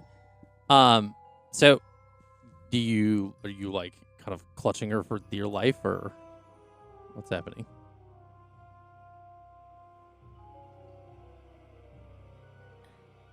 Yeah, I'll reluctantly put her down.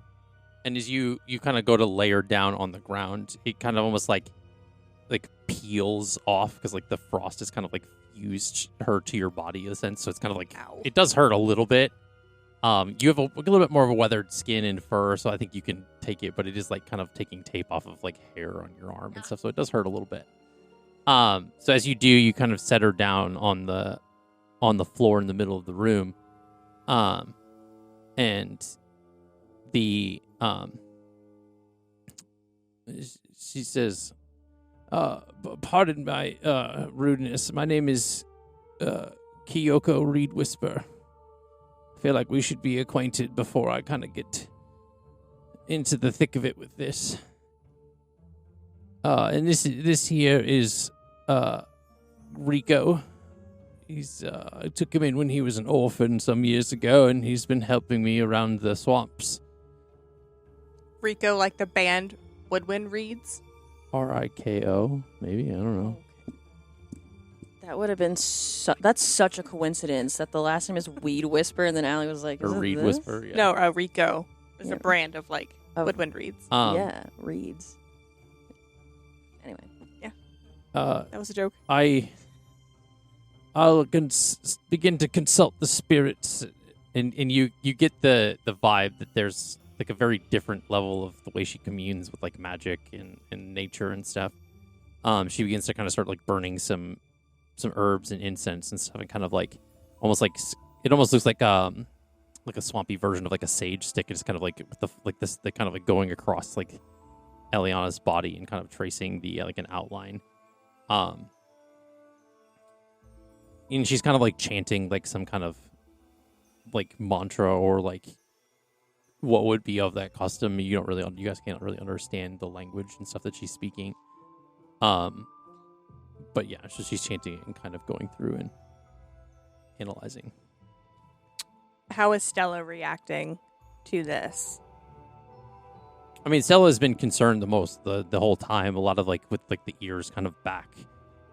Very much like kind of alert but scared in a abrupt way. But Okay. Because Ira's trying to keep Stella close to her. Head scritches, like Yeah. just whatever she can to kind of keep her back so that the healer can Mhm. work. the rest of you doing?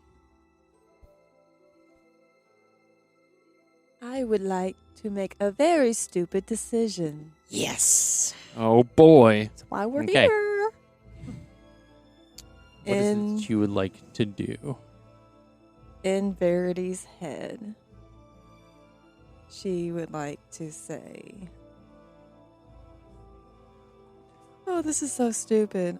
It's going to backfire on me so bad. What do you want in exchange for information on what's going on with my friend?"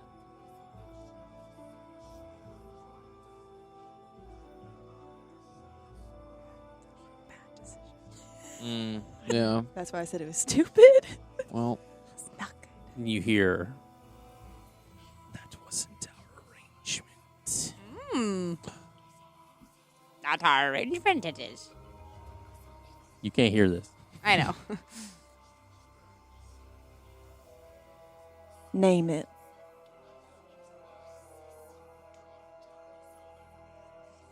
One-time offer. It's a cost you can't afford. so intense. Just information. Gosh. It's not what she's asking.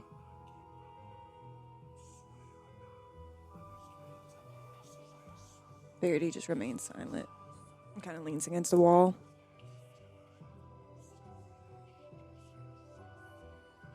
She doesn't respond. Ira is focused on the healer. Mm-hmm. Yeah.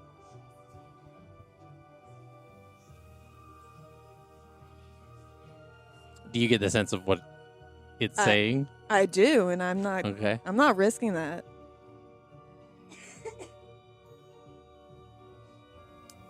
Verity's tired, but she's not that tired.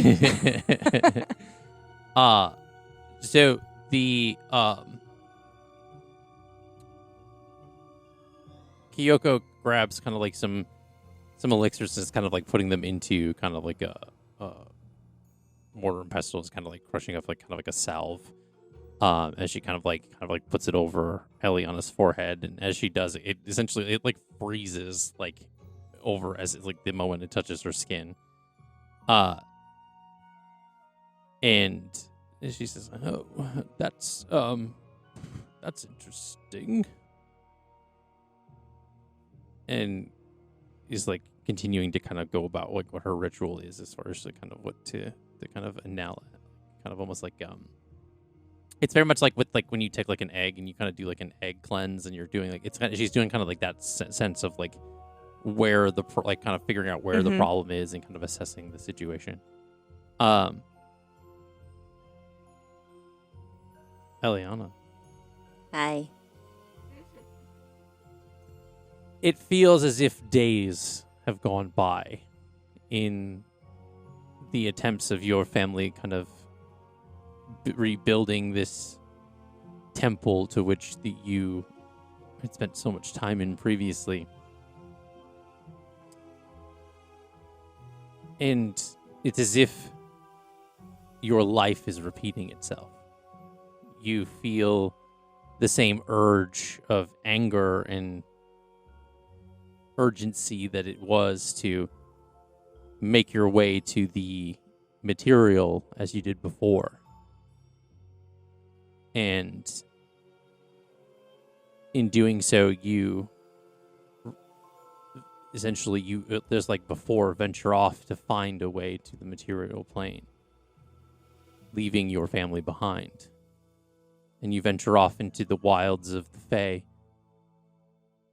As you do, the sky above you begins to swirl, as if day passing to night, night passing to day, day passing to night, as if time is speeding up.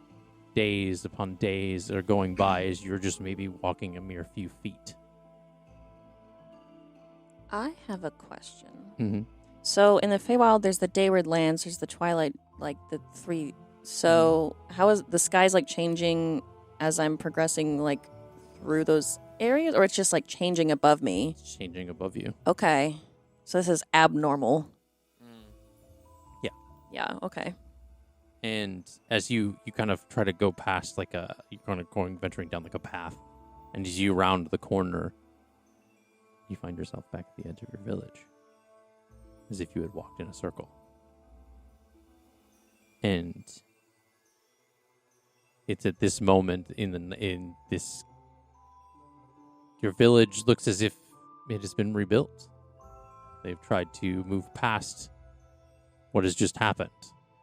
As if days had gone by, houses rebuilt, people are mending their businesses, and you pass by the temple as you make your way back into the city, but it looks unfinished, as if the rebuilding had stopped. And you see the same sense of serenity that you had felt before all of this. Sense that this village has just gone back about its days. That, people passing by waving at each other as they go off to work. And you head back towards where your family home is, and you see that it's also rebuilt. And that you start to make your way towards the path heading up to the door. And at the moment that you do, there's this level of shade and fog that begins to roll into this world. And a level of cold fills the air that was once humid and warm. And the fog begins to form shapes of figures. And you hear the same cackle laugh, but it's as if it's right behind you.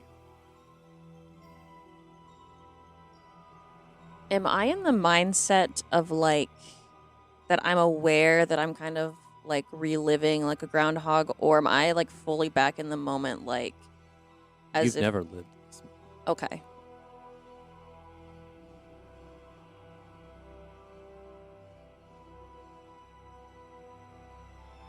I know it's you. Do you turn around? No.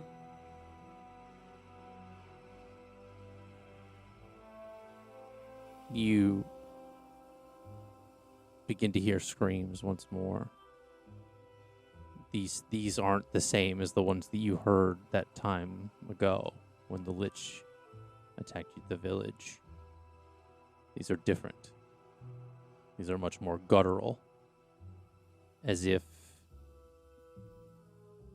life is being taken not by violence or by force, but through a transference of energy.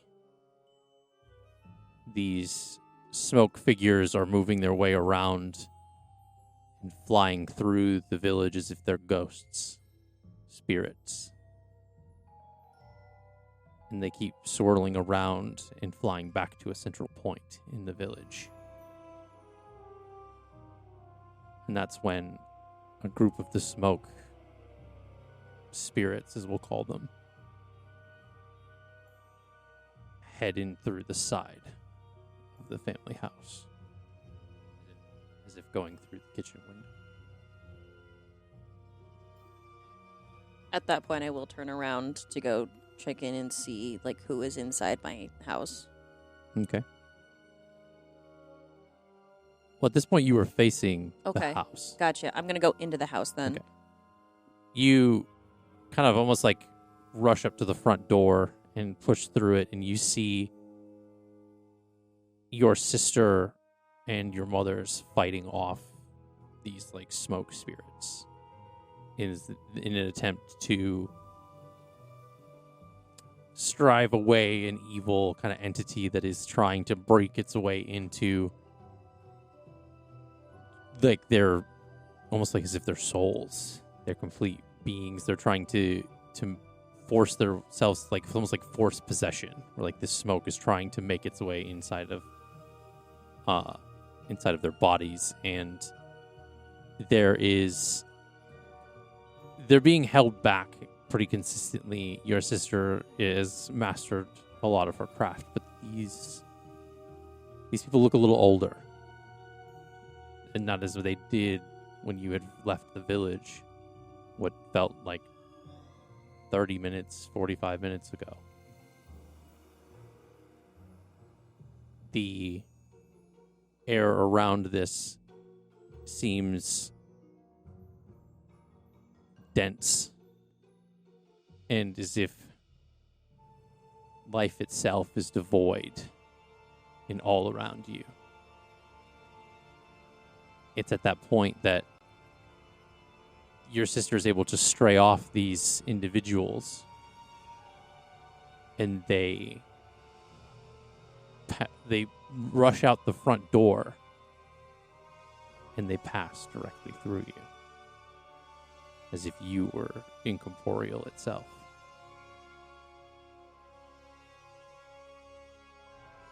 I walk through and, like, are you guys okay? What's going on? They don't respond. Hey, Lillian. Hey. And you turn to chase after them as they're running down the street, kind of away from the chaos. And you see your village once more in the ruin and rubble, not far from unlike the dream that you had seen in the basement in Bountifolia.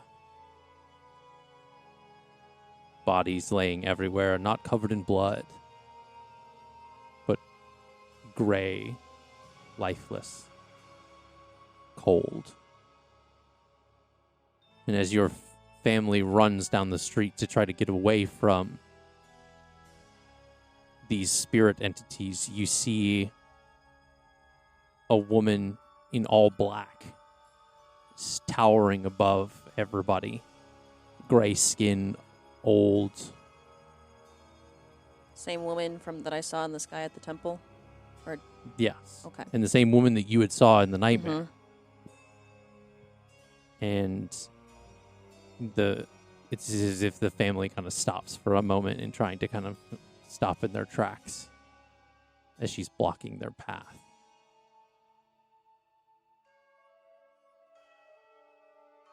I look up to the woman and I yell, "What could you possibly want, Thanatura? What do you want from us?" Your sister pushes her way in front of your mother's and casts a... You recognize the magic that she's using in this moment. She's almost like... It's as if she's wild shaping, but is covered in stars.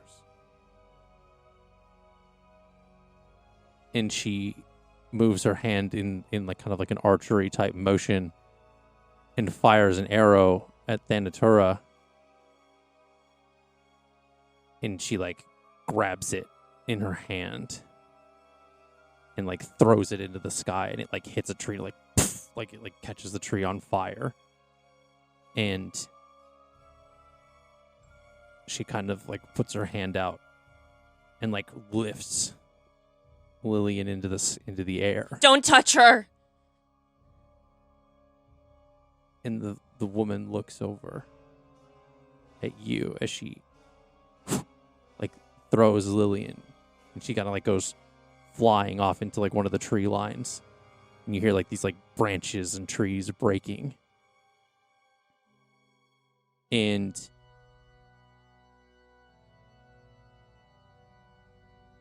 your mother, Feyrona, steps forward as if blocking the other. And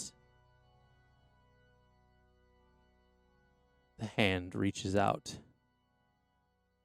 and grabs her kind of by the hair and lifts her up. Instinctually, she knows deep down that she does not have her magic right now, but she is going to try and transform into her starry form and shoot an arrow just like her sister did. Okay. As you try to use the starry form you see within yourself, like as you kind of like put your hand out to kind of cast the magic, you notice your skin, that you're in your autumn form. And you reach out and to try to pull back an arrow, and it's as if your mother is mimicking your movements. And as she does, a purple energy begins to start to flow from your mother into the old woman.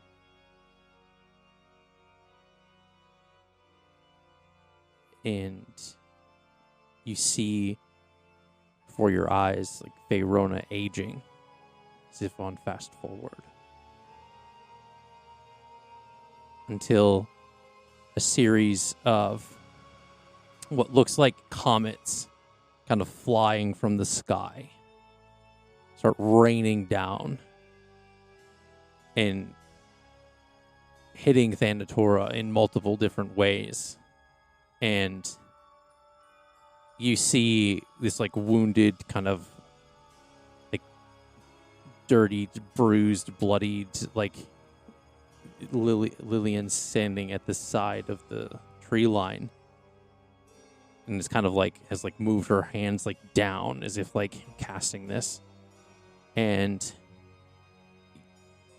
in a last ditch effort, she is able to hit Thanatora with this kind of like barrage of like comet like meteors. And she like runs up and grabs both your mothers, and you see this like kind of starry door form behind her, and she quickly takes both of them through this door, and the door just vanishes. Elliana takes a deep breath. Because she, at first, was kind of in denial of, like, this can't be happening. Like, this isn't real. Into being like, my sister got through the Fey portal. This has happened again at her home. And that this is very real. And she just stares up at the old woman. And she, reeling from this, like, the blast, begins to kind of hold her hands out, and all this, like, smoke and fog begins to kind of swirl around her again, as if, like, spirits are kind of circulating around her. And she looks back down over at you and says, "You're never leaving." What do you have to gain from this? From your goal of immortality? Isn't it lonely without people around you, stealing life from others?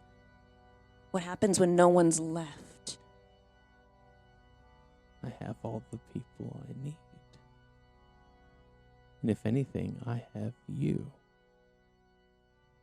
And your little goddess. And she reaches up, and you see in this like form kind of like fades out of nothingness into the air, and in this like purple like energy kind of large cage sits Flossidus. And the cage kind of like almost like kind of starts to condense like down like on her form. And she says, soon, all the people that still believe in her, they'll just believe in me. And there'll be no one to tell the difference. And you see this, like, hand kind of, like, reach out and, like, grab you, and it's, like, this, like, smoke kind of, like, hand that, like, kind of grabs around and is, like, gripping you. You can make a strength check to resist the grapple, but that's up to you. No, I'm just gonna stare her down. And back in the cabin. I'm sorry. I'm just gonna. Okay, fine. I do have a question just for clarity's sake. Yeah. Freona and Grenimir are Eliana's mothers. Correct. Okay. I'll make sure I had the 3 correct in my notes. The Kyoko is, her face kind of shifts to like this grim kind of look on her face as she's, I'm sorry to say, but your friend is trapped in some type of purgatory, I guess, is an equivalency, but not exactly.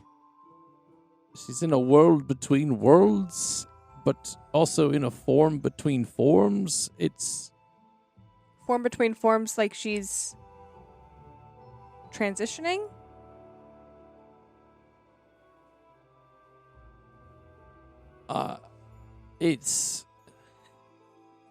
It's hard to say. I don't think I've ever seen anything like this before, at least not in these swamps.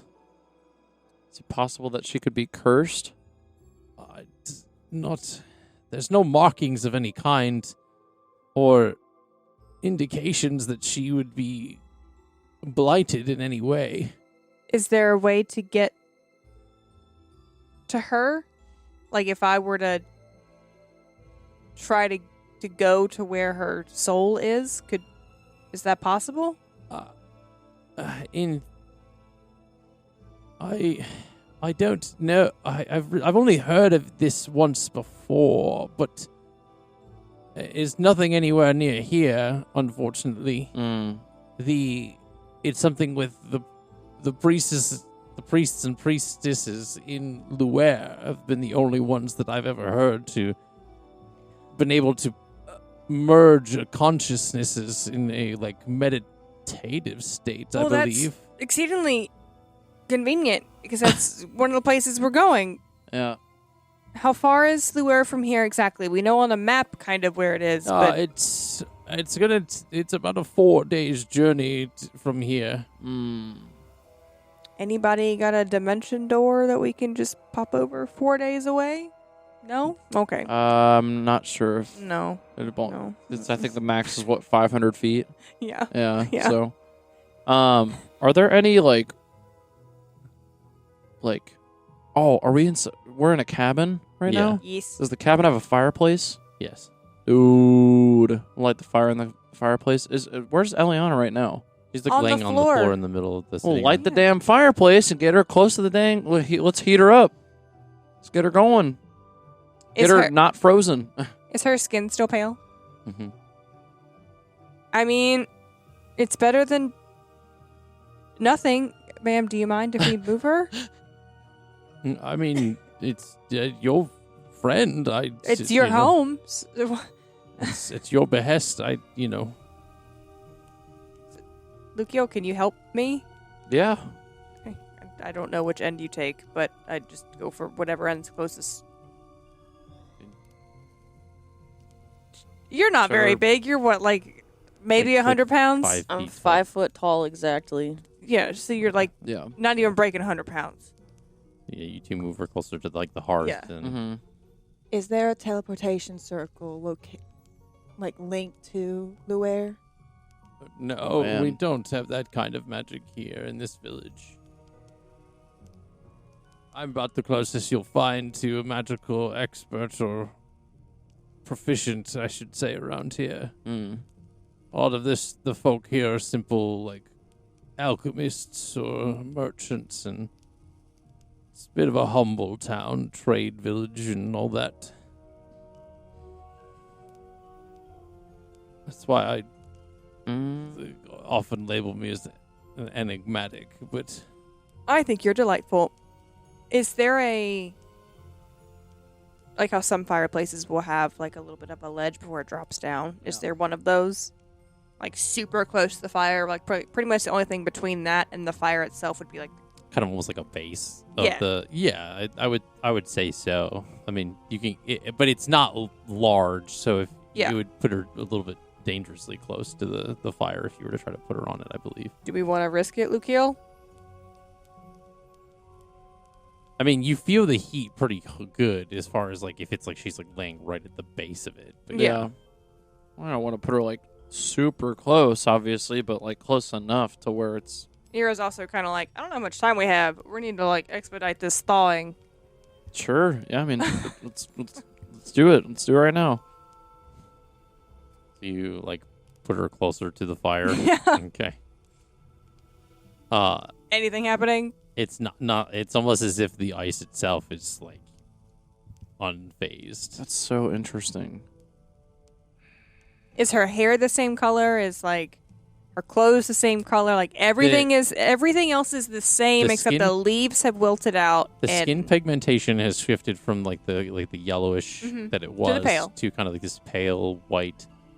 The leaves that were once her hair are now just kind of like dead, when like branches you would see like in the winter.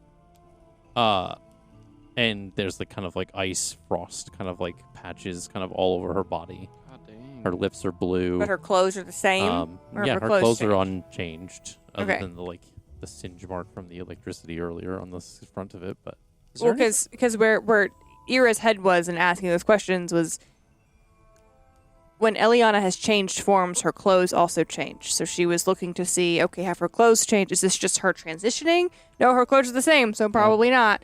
It's different. I would say make an Arcana check just to perceive if they're linked. Low-key, I don't remember if my clothes changed. They at least change color because your spring form is pretty pastels. That's and her then- skin and hair. She never changed her clothing, I don't think. 30-20. I mean, if she did change her clothing, it wasn't linked to like the form changes. It was some sort of like druidic craft that she used. The two are not Okay. correlated. Is there any way for us? I mean, I guess there's not really any way for us to know if she's like taking damage actively, like to her. Like, I guess it would just have to be like visual things that are changing to like kind of let us know that like. Yeah, I would say that would be something like that. You'd have to like notice if there was any like internal. You couldn't really tell if there's internal bleeding or anything, but Yeah, for the most part, you don't see any visible like wounds or bruising. because it's or- not like a hex. Because someone would have to do that. Someone would have to perform that like towards her, for that to be like potentially, yeah. possibility. Potentially, so you're saying there's a potential that it wouldn't have to be performed by a.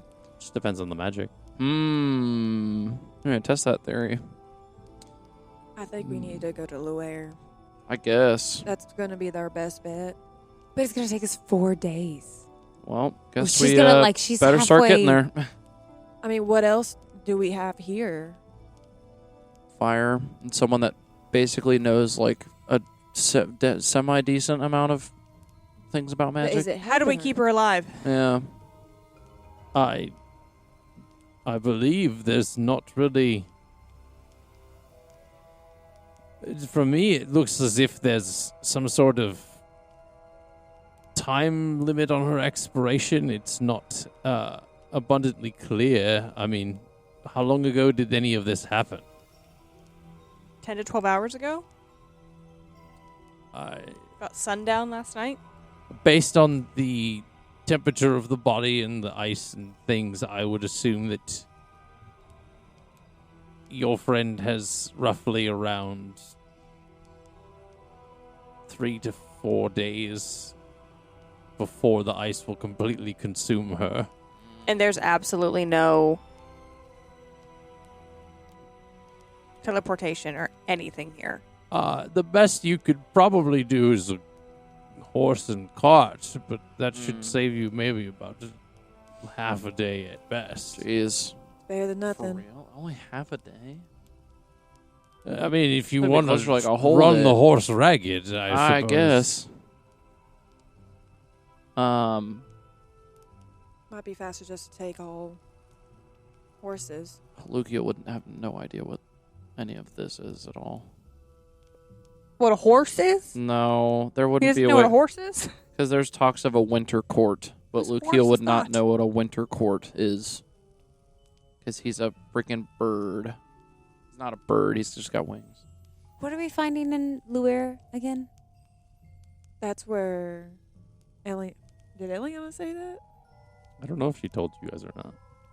I think she mentioned that's why we're going Yeah, I there. said Yeah. Luer with Yeah. was where her Luer. sister came Yeah. out. Yeah. Elliana said her sister was in Luer. Yes, and she just told us that that's In Luer. where there are people that know about this stuff and where it's happened before. Well, then that works in your favor. Do you I have like suppose. even an inkling of like what this stuff is? Just people being frozen, or This is some really powerful divine magic. What do sure you is, and know we only about- got 4 days to get to this place, because apparently that's how long it takes. What do you know about Thanatora? mm. The god of natural death. That's. Does this look natural to you? Nah. It's hard to say, really. Lukiel says, absolutely not. People freeze to death all the time, but not in the swamps. This is not it's not part of our environment or climate. Well, climates change. This music has thrown me a little bit. I feel too hopeful with this music. See, I feel like if I... Sorry. I... Do it. Do the thing. Because my instinct is like, if we don't know, then there's got to be someone that knows Elliana that knows. So, like, I want to cast Sending, but I don't know if it's worth it or if I can even do it because I don't know anyone that's like... You don't know her sister. Can't you send it to her and it's just like, it's like a 50-50 that'll get there? Can you do a sending to Elliana? Ascending to her? And see if that gets to her? Should we check to see if she's still breathing first? The worst thing that can happen is it doesn't work. Would I have to roll for this Sending? Just for, like... Whoa. Whoa. There's that out of the box thinking. Okay. That's what we needed. Glad I No, could... I just think it's a good idea. It took us till Yeah. 10:30. I'm just, like, trying to exhaust all my options because I'm like, what the hell can I do? Like... That's me and my nightmare. 'Cause trying I'm to like, figure out okay. what the fuck I I'm can like, do. okay, we can't get to this place in 4 days because she's gonna freeze over. We're trying to heat her up and it's not working. And this person clearly doesn't know or like enough to be able to give us a definitive guideline as to how to do this and like be efficient about it. So it's like, what the hell can we do? Well, get your sending stone out. It's not a It's stone. it's just sending. It's I just just have sending. the Just spell. spell of sending. Oh. I mean, I have a sending now, but that's only to one person. Oh. Which we need to talk about that, by the way, but higher priorities at the moment. Don't look confused. You know why. Yeah. Yeah, you're fine. You already forgot? I mean, it's worth a shot. Shoot that that, Jax? shot. That was Shoot Jax. that Yeah, that shot. was Jax. It better be Shoot the that shot. You never know. And yes, Ira will guide you. Yay. How would that work if I'm being guided with a spell that I'm not having to like roll for No, I don't know. roll? Yeah, In the event you do have to roll, you have guidance. It's not an ability check. Mm. So In the it event he would- does have to roll. Okay. In the event, He doesn't have to Yeah, roll, I'm just like, but how if he would does, that? How does In that the work? event. Noted. You're prepared. So you are going to just have to cast sending and send your message. Can I build a message collectively with the group for all of us to you have to create say it. a mess? I know I have to say it He wants to plan it for before. all Yeah. of us to Yeah. plan the message He to doesn't. Why send not? to her. Look it up. Okay. Here we go. Bitch, wake up.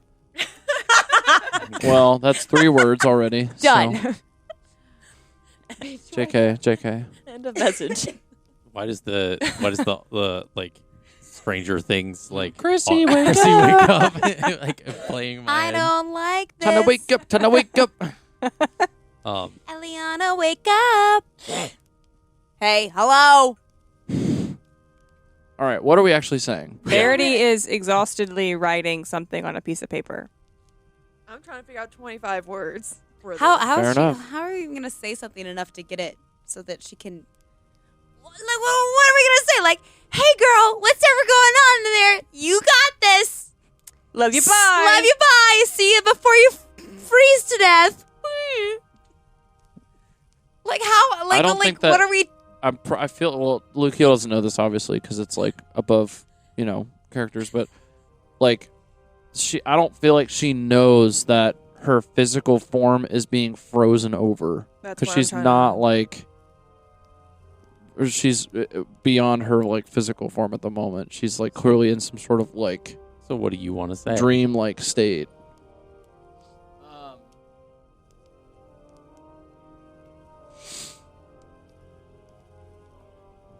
What does it You say? can- What does it say?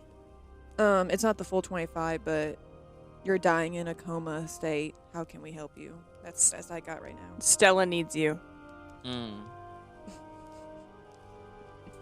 if anything's gonna rip her out of it, it's gonna be that Kitsune. That's a lot, honestly. If we have 25 words, we might have expended. That is all. 14 words. We have 11 more words, or are we? Is that Yeah, it? I mean, The worst thing that can happen is it doesn't work. Like, I'm just waiting for you guys to figure out what your message is.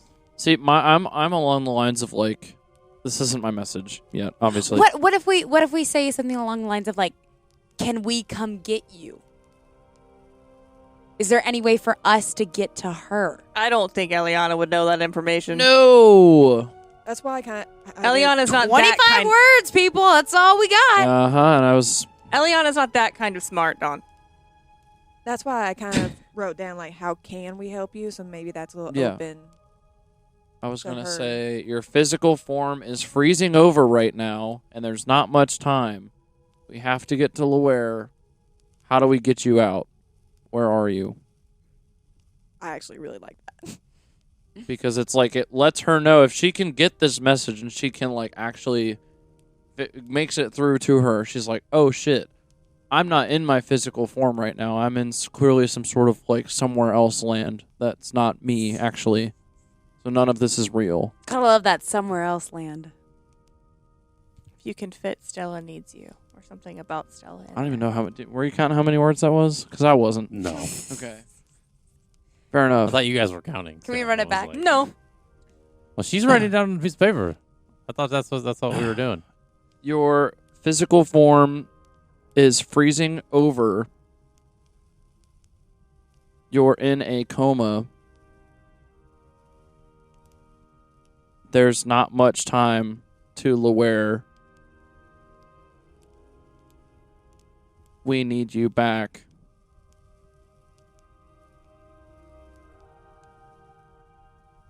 Stella needs you. Stella needs you very badly. 25 words. 25 words. I feel like How that. the fuck is that going to get through to her? I feel like that end portion about Stella is like not necessarily a lie, but it's like no. I mean, like she's doing fine with us. She does. No, need her. she's not. I feel like she's like emotionally distressed. Like separation anxiety. It just makes Yeah. it seem like Stella's like been kidnapped or something. Yeah. Like you need to come back. Like Where's Stella? something's really bad. What's Something bad is happened? happening to her. This I feel like this is gonna get like the barrier of the message being able to get through is going to be like, I feel like you're about to do like a coin toss. Worth a shot. It's worth a shot. Why you gotta say it like that? Why you gotta be like that? Why do I Making feel me the think that it's like, coin's well, this coming shit's out? clearly not gonna fucking work. It's the coin. There he fucking goes. Yeah, there it is. Interesting. Oh, whatever. So you send this message. What is your next move? What do you mean? Why'd you What's look my at next me? move? I'm looking at all of you. Sorry, I'm just like, going back Did and the forth. message going to go where? through? Yeah, I'm So sitting there like with waiting. the sending We don't spell, know. there's no like delivered receipt. Right, so we like don't know. We just gotta keep moving forward. I mean, Ira wants to sit for a second and be like, "Did she say?" Do we get a finger twitch? Bro, Lukeel's breaking out a daily ration right now. He's starving. Like, we're waiting here. We're having to, like, do all the, like, have we eaten yet at all today? No. We even worried about that? We've been hydrating. We've been taking care of ourselves, guys. Look here, do you It's want not always about you, Lukiel. I'm asking everyone. Hey, you can't pour out of an empty cup, okay? This is so funny to me That's because Jax. Noah goes without eating like breakfast, and I'm like, Anyways. he's taking care of himself in game. Anyways. Do you want to come with me to get horses and food then? No, I'm just asking you guys a question. We don't have time. Clearly. We need him horses. We Heal. need horses. We We- can get food on the way. We need Lukiel here when he gets the message back. Okay. If he gets a message back. Jax, would you like How to about go? Jax, you suck bro, his come pie? on. Come on, Jackson. Verity grabs Jackson, pulls him out. Okay. You're going to get yourself in trouble. It's, well, I, No, Be- no, no. be- You know what, re- Jax? I'll remember that next boys' night, okay? You're covering your own tab. Didn't he cover the last time? I don't know. Yeah. he did. Wasn't it like a pretty hefty tab, like too? 15 gold Yeah, or he like something. left you Yeah. with money so that you could buy a bunch of food. Like leaving a kid at the arcade. So Verity and Jax leave to go get food and horses. So now Dawn, Lukiel, And a Ira frozen are Elliana. with Elliana and Yeah. Stella. Do we get a message back? Do we ever hear from the Emperor? Text back, please. Please don't leave me on red. Do we even get like Elliana? typing bubbles? Like That's not how it works. Typing That's bubbles. not. This isn't iMessage. Do we get a thumbs up react? No. None of that has came in. Wow. location update? Anything? Mm. Sometimes they just take a while to respond. You know, you just have to be patient. Can confirm. I'm not there, sorry. So, do you want to try your tea next? It's freaking cold by now. I left it on the damn boat. Didn't even get to talk to dude about his freaking tattoo. Excuse me, madam. Oh, yeah. You Yes. do you happen to have any warming tea? I can make some The small more- fruit tea. Yes. the- The more floral, the better. It's okay. Mm. Sure. Thank you. Thank you. I gotta say, you guys are a bit nonchalant for someone with limited time. But and then she like walks into the kitchen. And maybe a coffee too. No, ignore Lukiel. him. Your food's on. Your food's being delivered. And What the food? the lizard It's my own food. Rico Verity's kind of getting you like food. comes up behind Lukiel and is like, kind of like it's like you know like when a horse like does like the like with his nose, he kind of just does that behind you. And it blows my hair forward like in front of my Yeah. eyes. Your feathers like It's react. Because he's like a giant like iguana person. Like Whoa. Ira's thinking about her pen pal back at Portmount, yeah. Portmount. Yeah.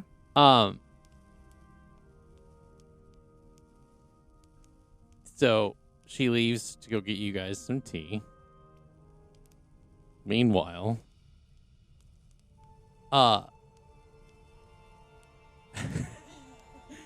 in the so you still have in the midst of all of this, right? Like you have this like flower in your hand. It's like glued to your hand, almost like you just like it's something where it's just kind of always with you for whatever reason. And It's super glue. I'm just get off. another petal falls from the flower. And Thanatura looks at you and kind of smirks again and see you soon. And she kind of like whisks her other hand, and everything kind of like around you kind of like swirls into this like mirage of like mosaic of colors and swirls, and a bright white light kind of like erupts through again, and it kind of causes you to kind of cover your eyes. And as you open them, you see yourself back in the kitchen of your family home. I'd be so mad. This is the third time.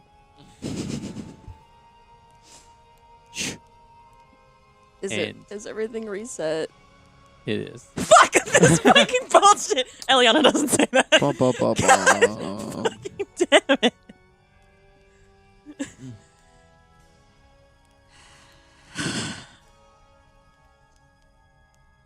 She knows she's gonna have to see all this suffering yet again. You hear it almost like it's like a breeze kind of passing by your ear.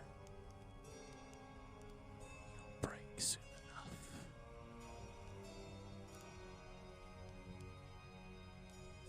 And you are sitting at the table, and your mother looks over at you and says, "Are you okay? Is everything all right?" You ever feel like you...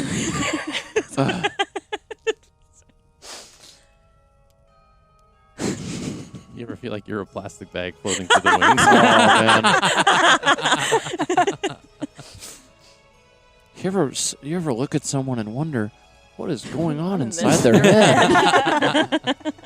I was thinking if you ever had a when you dream a dream, if you could have a if you Yeah. This is weird. I'm gonna try something weird. Okay. I don't know if I can do this because I don't know how my magic is right now. My magic's weird. Can I try to cast Find Familiar and summon Stella? You can try. Okay. Oh, okay, what am I doing? Do what the spell does. Okay. I don't have 10 gold's worth of incense. I burned all my incense. You I did. can't You even used up all fucking the do incense. it, guys. Never mind. Fuck me, I Is guess. there anything in the house? You're so Fuck right, me, I dude. guess. What's in my house? There's got to be incense in this house. say. There's totally incense. There's like plants. There's medicinal herbs. There's like everything. There's Make some. Yeah. So I'm gonna find some incense. Okay. In Roll an investigation my check. house. So you like get up abruptly from the table and start like kind of like scouring around the house, and your family's like, "What's wrong with you? Like, what's going on?" I completely ignore them, which sounds mean, but she's like, nothing's gonna change. I'm just going to like try doing my own thing. You said an investigation. That is an 18. Okay. You kind of like look through like the living room and stuff like that, and given that your family's very like a druidic family, they of course like they have incense. I would assume it's 10 gold's worth of incense is a lot of incense. Yeah. I would guess like you're scouring like the whole house, and eventually you find 10 gold's worth of incense. Okay. And That's luck. I know it's not necessary, but I feel like she finds like some furs like around the house as well because, you know, they're druids. They believe in the balance of life and like hunting for like materials and things like that. And so she probably has like some furs somewhere, and she like starts putting them around in a circle, and she gathers a few of her crystals. I'm not sure what kind of crystals. Ali G does not know much about crystals, but Elliana has been into crystals. So she's going to place those around her in a circle, and she's going to try using the incense, burning it to summon Stella. Okay. And again, like your family is like very much like trying to figure out what you're doing and like amidst all of this. And even your sister kind of like puts her hand on your shoulder to kind of get your attention. And you turn to look at her, and as you do, her face is like this like rotting corpse of a face with like bugs kind of like crawling through like the eye holes and stuff. That's great. And you kind of, I think you like shrug it off, and you cast this spell, I steel myself, take a few breaths, and continue. and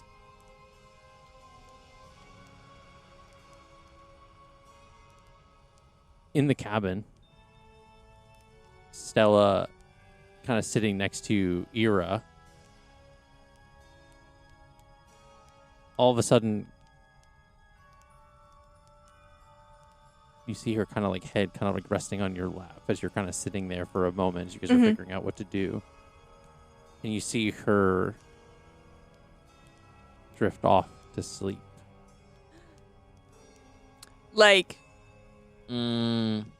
a nap, or like Or like like a Elliana. And Elliana, Yeah.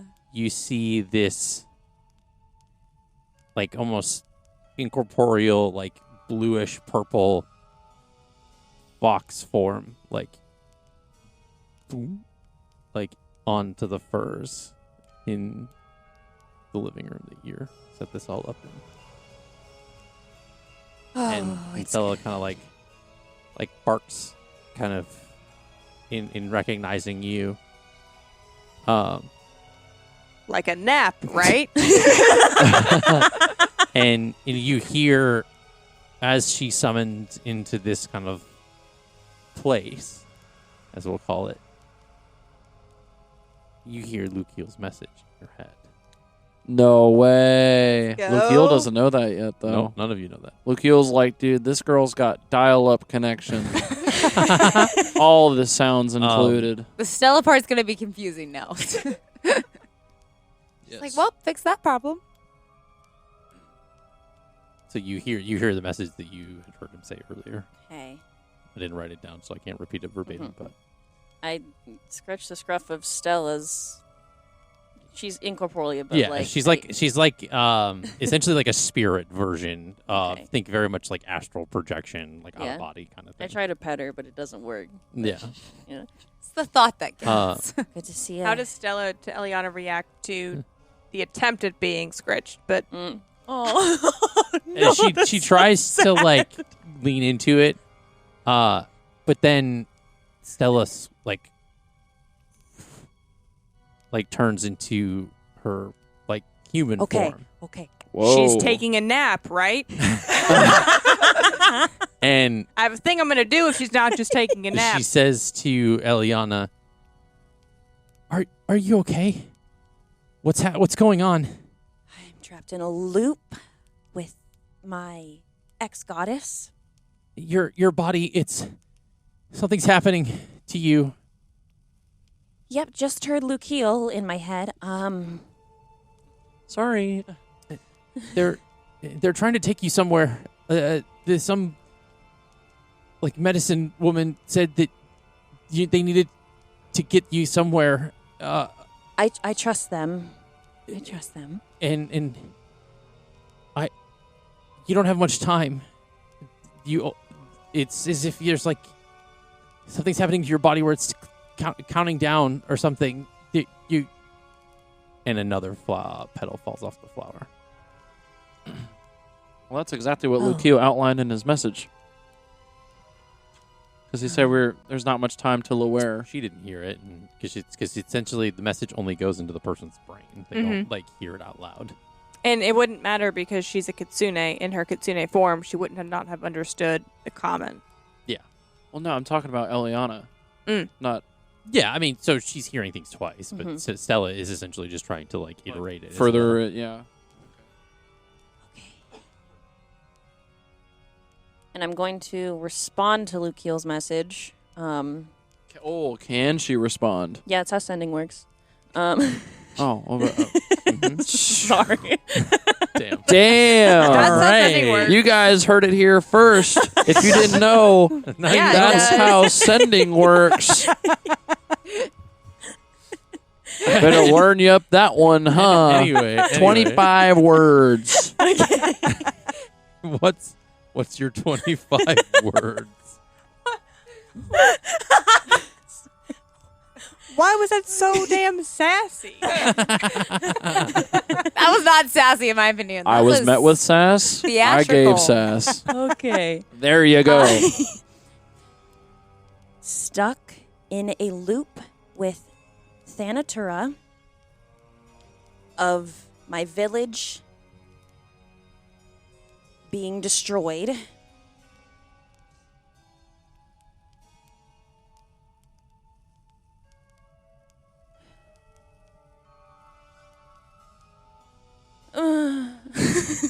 The minute Lucio gets this message, he's gonna be like, "This is not how are we like? This does not outline how we get her unfrozen." If you get the message. Yeah, because it's supposed to go back. Have Stella here with me.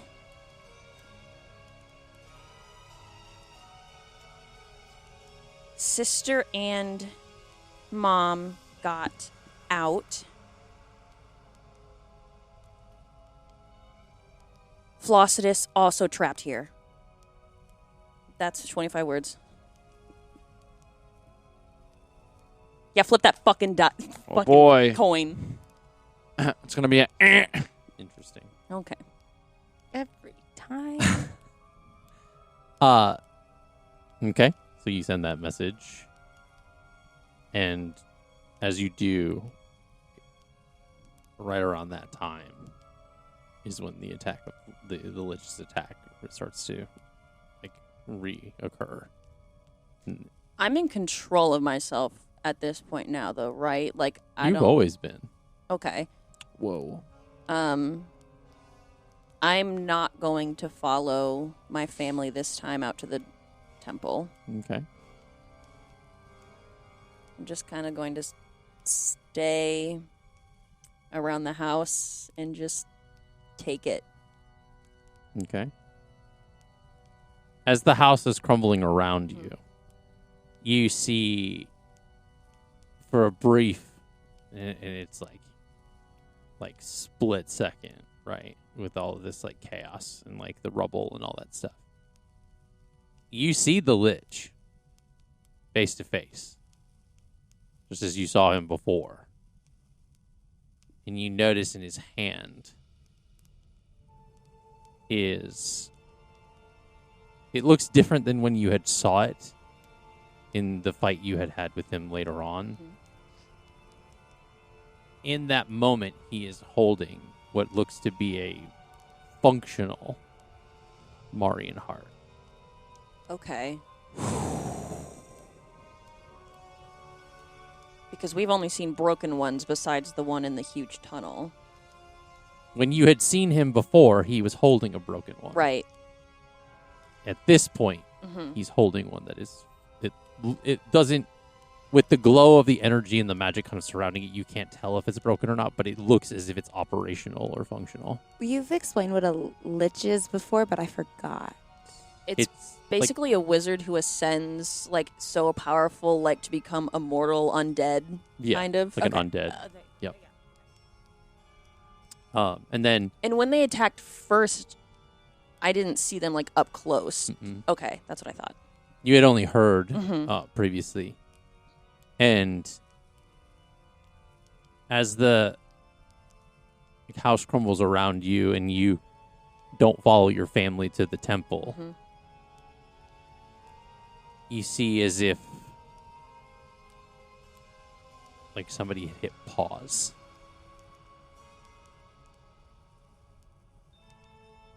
And then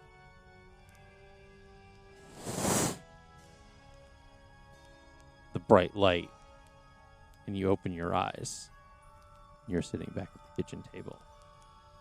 Oh my. Is Stella there? Stella is not there. Oh. She's not there. Is she napping? In the cabin, Stella kind of like looks up really quickly with like ears perked up and Speak with animals.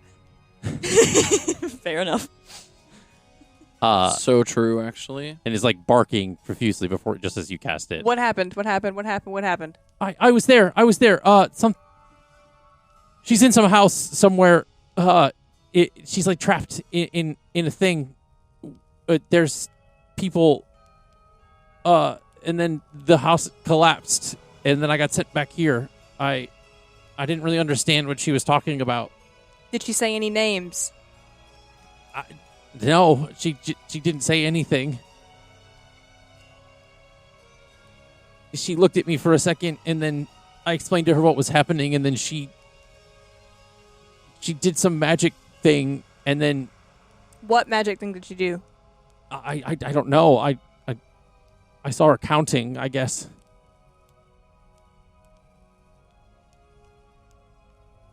25 words. You hear nothing. Nothing goes through. That's great. That's so good. Well, how many more spell slots do I got? Did she get our message? I don't know. She didn't say Didn't anything. say she did. I got Yeah, one last. Yeah, I did specify Luke Heels. Oh talking no! to- yeah. She heard Luke Heel, but she didn't say what it was. I don't know. Have you heard from her? And this is Ira looking at Luke Gill. Have you heard from her? Have you heard back? Nope. Okay, so we can get messages to her, but getting them back. I mean, if Elliana's smart enough, hopefully she'll just do what she did to summon Stella and then bring us a message back. Or she can summon one of us, but I don't know if that's possible. Mm. I don't know what's going on. And I'm out of my depth here. it's been about like an hour or so, as far as like time as you guys have been in this cabin and kind of dealing with all this whole thing. Yes. In that time, Verity and Jax have returned. They haven't because again, it's like a wooden path that goes across water. They can't really bring the horses up to the house, but they can hitch them at the the ground before the catwalk that leads to this house. And they kind of come through they kind of knock and come through the front door.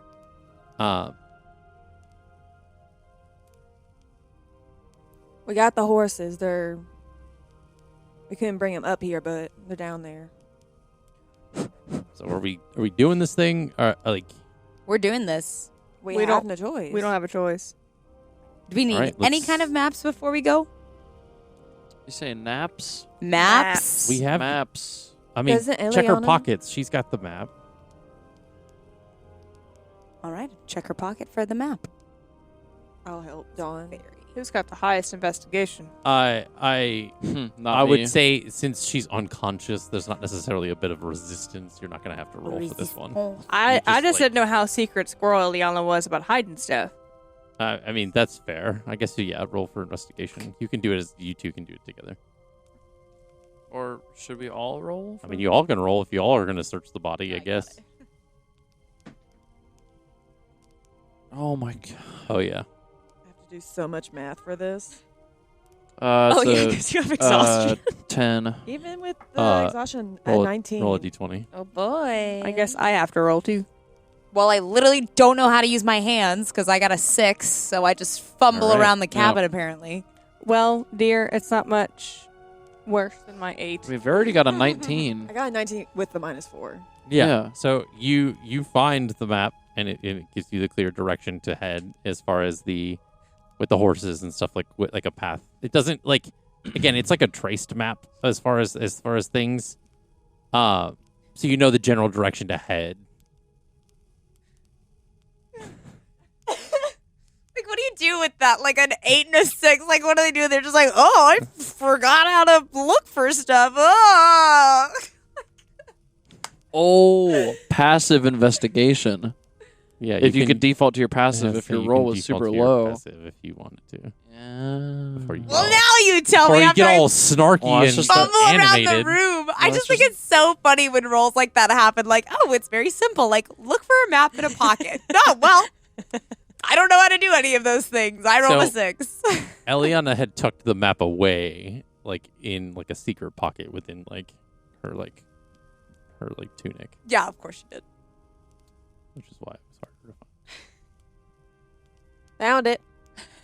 Let's go. And Verity there it just is. There it is, folks. And Verity walks out with right. the map. And Lucio follows Verity because he is wondering if she brought food. Because she had the horses, but didn't say nothing Jax about it. like hands you like almost like a tied kind of almost bandana with like bento box almost of like Breakfast something sandwich. inside. Wow. Where is Kyoko? She's kind of meandering in like the kitchen and stuff like that, and is Ira goes to find her. kind of just observing this Chaos. chaos. Ira goes to find her. Dawn picks Elliana up and also goes to find her. Okay, and it's not a hard No. find. She's like Yeah, 10 feet away. Ma'am. Thank you. Do we owe you anything for our very blatantly rude imposition on your home this morning? Not really. It's sometimes it's welcome to have these kinds of events. You know, it does get some dull around the swamp every time and time. But I guess just repay me with the kindness of information. I'd love to see how this turns out. I think we'll likely be coming back through here. Oh, okay, that's good. If we don't, though, do you know anything about a band of pink furbolgs in the Nocte Mountains? Dang. Eat your breakfast. No, I've heard rumors, Okay. but I guess your guess is as good as mine. Okay. Thank you. I would think if they must exist if this one's here, and she points to Dawn. Do you also have any extraordinarily warm blankets? Yes, I have some knitted blankets, and she kind of like goes to like a trunk and kind of pulls out some like older like kind of like quilts and stuff. Do I owe you anything for this? No, I mean I can always make more. It's not. There's not much to do around here, you know. I help people with illnesses from time to time, and then do some sewing. Some knitting. And eventually learn more about magic and things pertaining to magic. Yep. You're not here. Don't be rude. Jesus. So sass this evening. Mm. Good. Everybody's tired and in a mood. Just saying, he's like, and also learning more stuff because you didn't provide us with a bunch. That's what I heard. I'm like, okay. That's exactly what I said. Exactly. Don't say that. She gave us one of her knitted She's a nice blankets. lady. Just getting us to be like doubtful, like, oh man, we're not gonna make it in 4 days to freaking Loire. It's a long way. She has reason for doubt. There could be bandits on the way. There could be bandits. Dawn wraps Elliana up in the blanket and Okay. little pal. How is Dawn gonna fit on a horse? Hey, we're Girl, about I am to find so out. big. I was thinking Dude, the same whole thing. ass I was like, am drag I gonna horse. like run next Dawn to it? is about to walk the horse like a dog. I know. They rented a Clydesdale. Literally about Yeah, to get it's a a Clydesdale. leash on this horse and So you Walk all it. exit the cabin and head back down like the catwalk, kind of to where there's like some stable ground and the horses are hitched. Do I get a Budweiser horse? oh my god. Like, oh, what's it called? Clydesdale. Like those mares? She's at the Clydesdale, but I would Clydesdale, also yeah. like it to come with a beer, please. Oh. Just has like the barrel around its neck like a Saint Bernard. So you get back to these horses and like they're not like your traditional like farm horses. These seemed a little bit bigger, not necessarily like Clydesdale size, but given they have a bit more of a familiarity with like the marshy ground, the mud and stuff, so they have to be able to maneuver through kind of deeper waters, kind of swampy areas, things like that, as far as like travel, farming, and things. So they're larger than your traditional horse. They're kind of in between traditional horses and Clydesdales. So of the group of horses, which, by the way, let's look at this real quick because I'm not gonna forget about this. How much gold's in your inventory? Yeah, 200. 200. How about you take about 150 of that away? Whoa, for what? She purchased Actually, the no. horse? So take 100 away. She Oh my. purchased them? 100. Because we're just Yo, renting. I'm We're coming broke. back. No, excuse me. Let me know. Hold on. Let me do math. Let me do math. It's a security deposit. Also, she is Verity, so like the likelihood of her stealing them is strong. I don't think Jax I'm would have let me. Probably not, but you could have done it. You could have snuck away. You take 50. I'll take 50. Okay, I'll Dang. have 50 back. I was then. like, damn, you didn't even ask her for the sale if she wanted to spend 50 gold. You're just like, you're Verity taking was it willing all. to spend If we're any already back amount. with the horses, there's no take backsies. That's true. Are they half goat? Can they scale mountains? Wow. So, Oh, ignore that roll. so because I figure about if there's 6 of us, well, 5, I should say, because one person's carrying the other, like a block of ice. rolled up blanket hanging over the back. Oh. Close to her heart where I can keep her safe. Thank you. It's about 20 gold per horse because it's going to be gone for almost about a week, if not more. So, That is true. and or if they just don't come back, to be quite honest, Rent a horse. depending on how things work. Mm. So it's a fair market price. It's a literal large animal. But so you kind of the 5 of the horses, Dawn will obviously get the larger one of the group.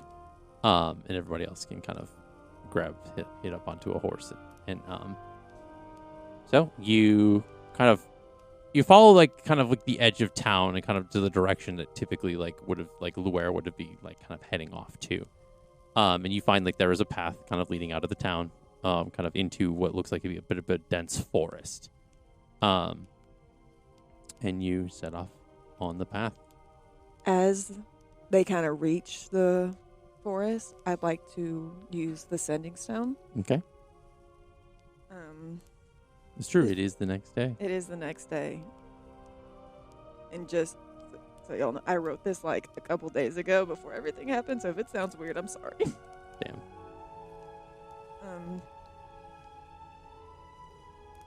Why am I so nervous? I have it written right for me. I believe in you. I love you too. Glad Nadine is safe, but I'm more worried about you. Are you okay? What's going to happen now that she's gone? Okay. That sends off. And I think, again, is I would think that you would send that like as you guys are like kind of getting to head off and make your way. And so as the horses kind of get into a gallop and you guys are setting off towards the village of Luer, a bit more time has passed, for like 45 minutes to an hour. And you get a message back. And it says,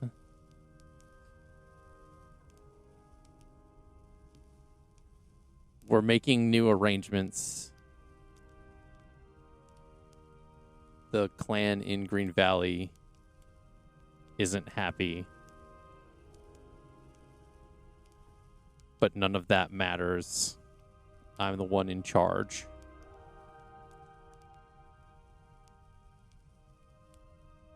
I'll handle it. Talk soon.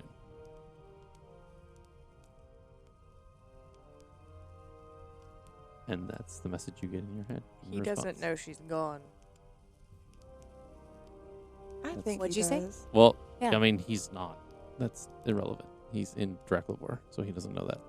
So you're right. It's He Green- does not it's know that, Green but he Valley. also does not know. Verity did tell him though that she was leaving the next Yeah. day. There was so- an inclination. Yeah, What's Green Valley? that was a Is that where we place were? near Bethel. Oh.